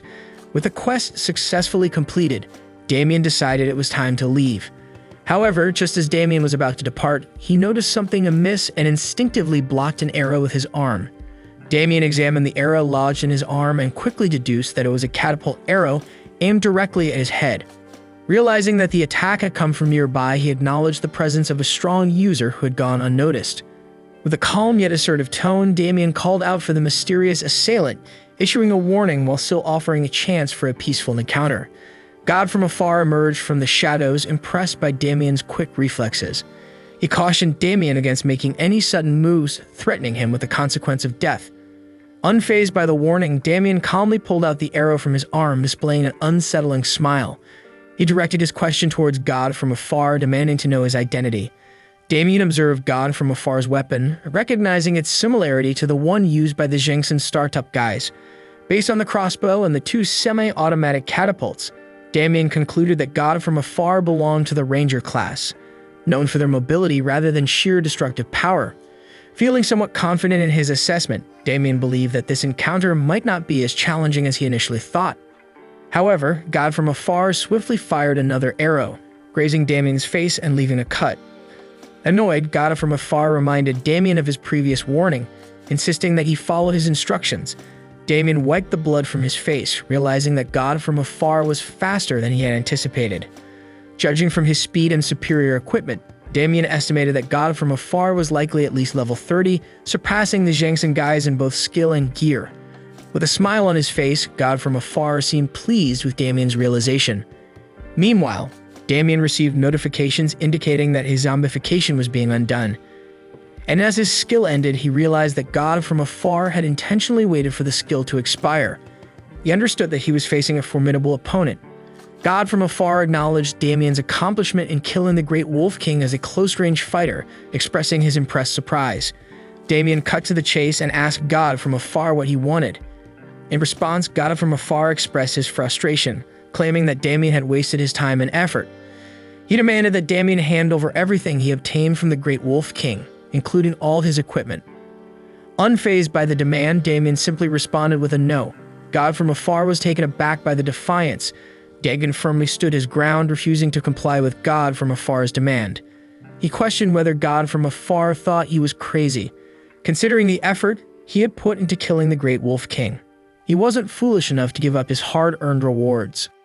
In response, God from afar, filled with anger, exclaimed, "Die," and launched an arrow at Damien. However, Damien skillfully dodged the attack and was pleased that his provocation had worked. Activating his skill, Bloody Impulse, Damien's attack and movement speed increased by 200%. He formulated a plan, deciding to consume a healing potion and activate the skills Deep Green Blessing and Flame Banquet. Damien aimed to deal as much damage as possible while God from afar was still shocked by his evasion. Smirking, Damien realized that God from afar's attack pattern was straightforward, allowing him to easily dodge and counter. He considered him a loser and noted the reload time between shots and the brief pause before each fire. Meanwhile, God from afar grew frustrated, realizing that Damien was successfully evading all his attacks and had been keeping his attention fixed on him the entire time. God from afar, aware that he was at a disadvantage, voiced his concern about potentially losing the fight. However, in a sudden move, Damien appeared in front of him, holding a decay elixir in his hands. Damien confidently declared that he could see all of God from afar's attacks and promptly threw the elixir at his face. As God from afar fell to the ground and coughed, he noticed that the damage inflicted by the elixir was less than he had expected. Just then, he received notifications indicating that he had been inflicted with poison, his armor had been corroded, and its durability had decreased. Frustrated, God from afar exclaimed in frustration, realizing that Damien had damage over time and defense debuff skills despite being a close-range fighter. God from afar couldn't help but wonder how Damien, initially perceived as a close-range dealer, possessed such debilitating skills. Damien, once again equipped with a decay elixir, confidently approached God from afar, warning him that he would need to soak him once more. As Damien struck him with the elixir, another set of notifications appeared, indicating that his armor had further corroded and that he was now inflicted with the burn abnormal status. Additionally, God from afar's elite hunter bowgun was destroyed. Looking at God from afar, Damien taunted him, asking if he was ready to die. Enraged, God from afar retrieved his crossbow and declared his intent to kill Damien. Damien, noticing the weapon in God from afar's hands, recognized it as a heavy hunting arbalist, typically wielded by high-ranking adventurers. Damien questioned him whether a ranger like him, whose best skill was speed, could effectively use such a destructive weapon. Fueled by anger, God from afar attacked Damien with an arrow, but Damien managed to dodge the attack, narrowly avoiding harm. To his surprise, the arrow exploded upon impact, creating an unexpected blast. Confused by the unexpected nature of the attack, Damien realized that this weapon was different from the heavy hunting arbalist he was familiar with. He couldn't see the arrow and even the system didn't detect it. Suddenly, God from afar appeared behind Damien, catching him off guard. Damien swiftly reacted, jumping to the side and evading another arrow attack. As God from afar appeared at another location, taunting Damien, Damien deduced that God from afar's ability to become invisible was not due to an invisibility cape or potion, as those advancements were not yet possible. He concluded that it must be an exclusive skill. God from afar mocked Damien, stating that he should have used a weapon to stab him instead of relying on punches. He claimed that this would be the reason Damien would die. Unfazed by the taunting, Damien dismissed God from afar's words, remarking that he talked too much. God from afar retorted, saying that Damien wouldn't even have the chance to hear him speak once he was dead. As God from afar started disappearing, he provocatively urged Damien to try holding on for longer, confident that Damien would not be able to endure. Damien, now aware of God from afar's skills, including the invisible bow shot from the Dark Hunter skill set, dodged multiple arrows. He realized that these skills allowed God from afar to remain invisible while rolling on the ground and made use of the heavy hunting arbalist much quicker. Damien understood that the key to overcoming this challenge was to end the battle swiftly. The intense battle between Damien and God from afar reached a critical point. Damien, utilizing his defense, Golden Rabbit Sandal, and the skill Golden Flash of Light, swiftly closed the distance between them, surprising God from afar. In a swift movement, Damien plucked some of God from afar's hair, causing him to shout out in pain. God from afar, in a mixture of anger and disbelief, questioned Damien's actions, calling him a psychopath.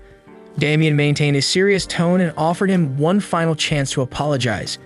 He urged him to think wisely and consider his actions carefully.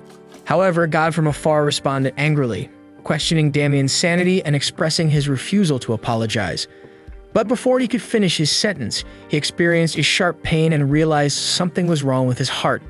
Damien, with a smile on his face, remarked that the effects of his actions were indeed quite effective. Holding a voodoo doll in his hand, Damien asked mockingly where he should stick it. God from afar, filled with horror, asked Damien what he was doing. Damien, with an evil smile, responded that it was quite obvious. It was God from afar's own body that he was manipulating with the voodoo doll. Seo Hae-yeon and Selling Heel were contemplating the recent events.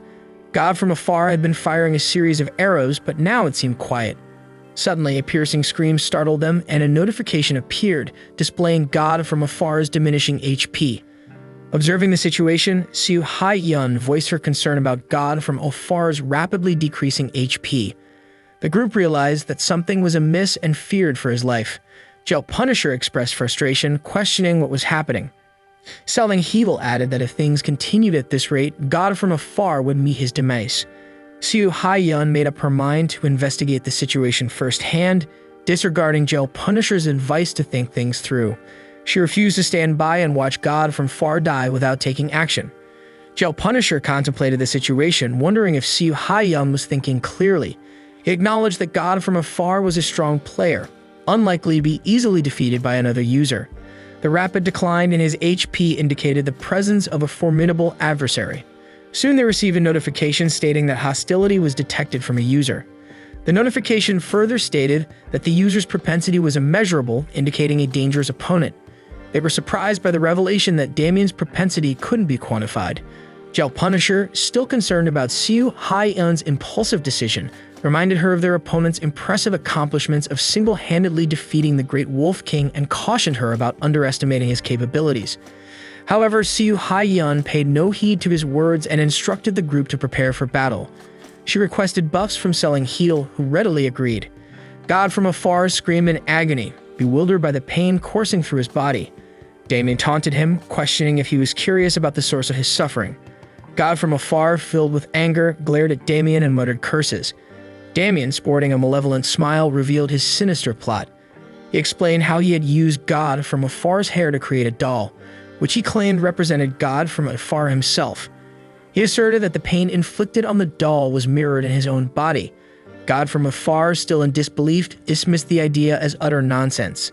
To demonstrate his power, Damien cracked the doll's arm, and instantly God from afar's arm twisted in tandem, causing him to cry out in agony.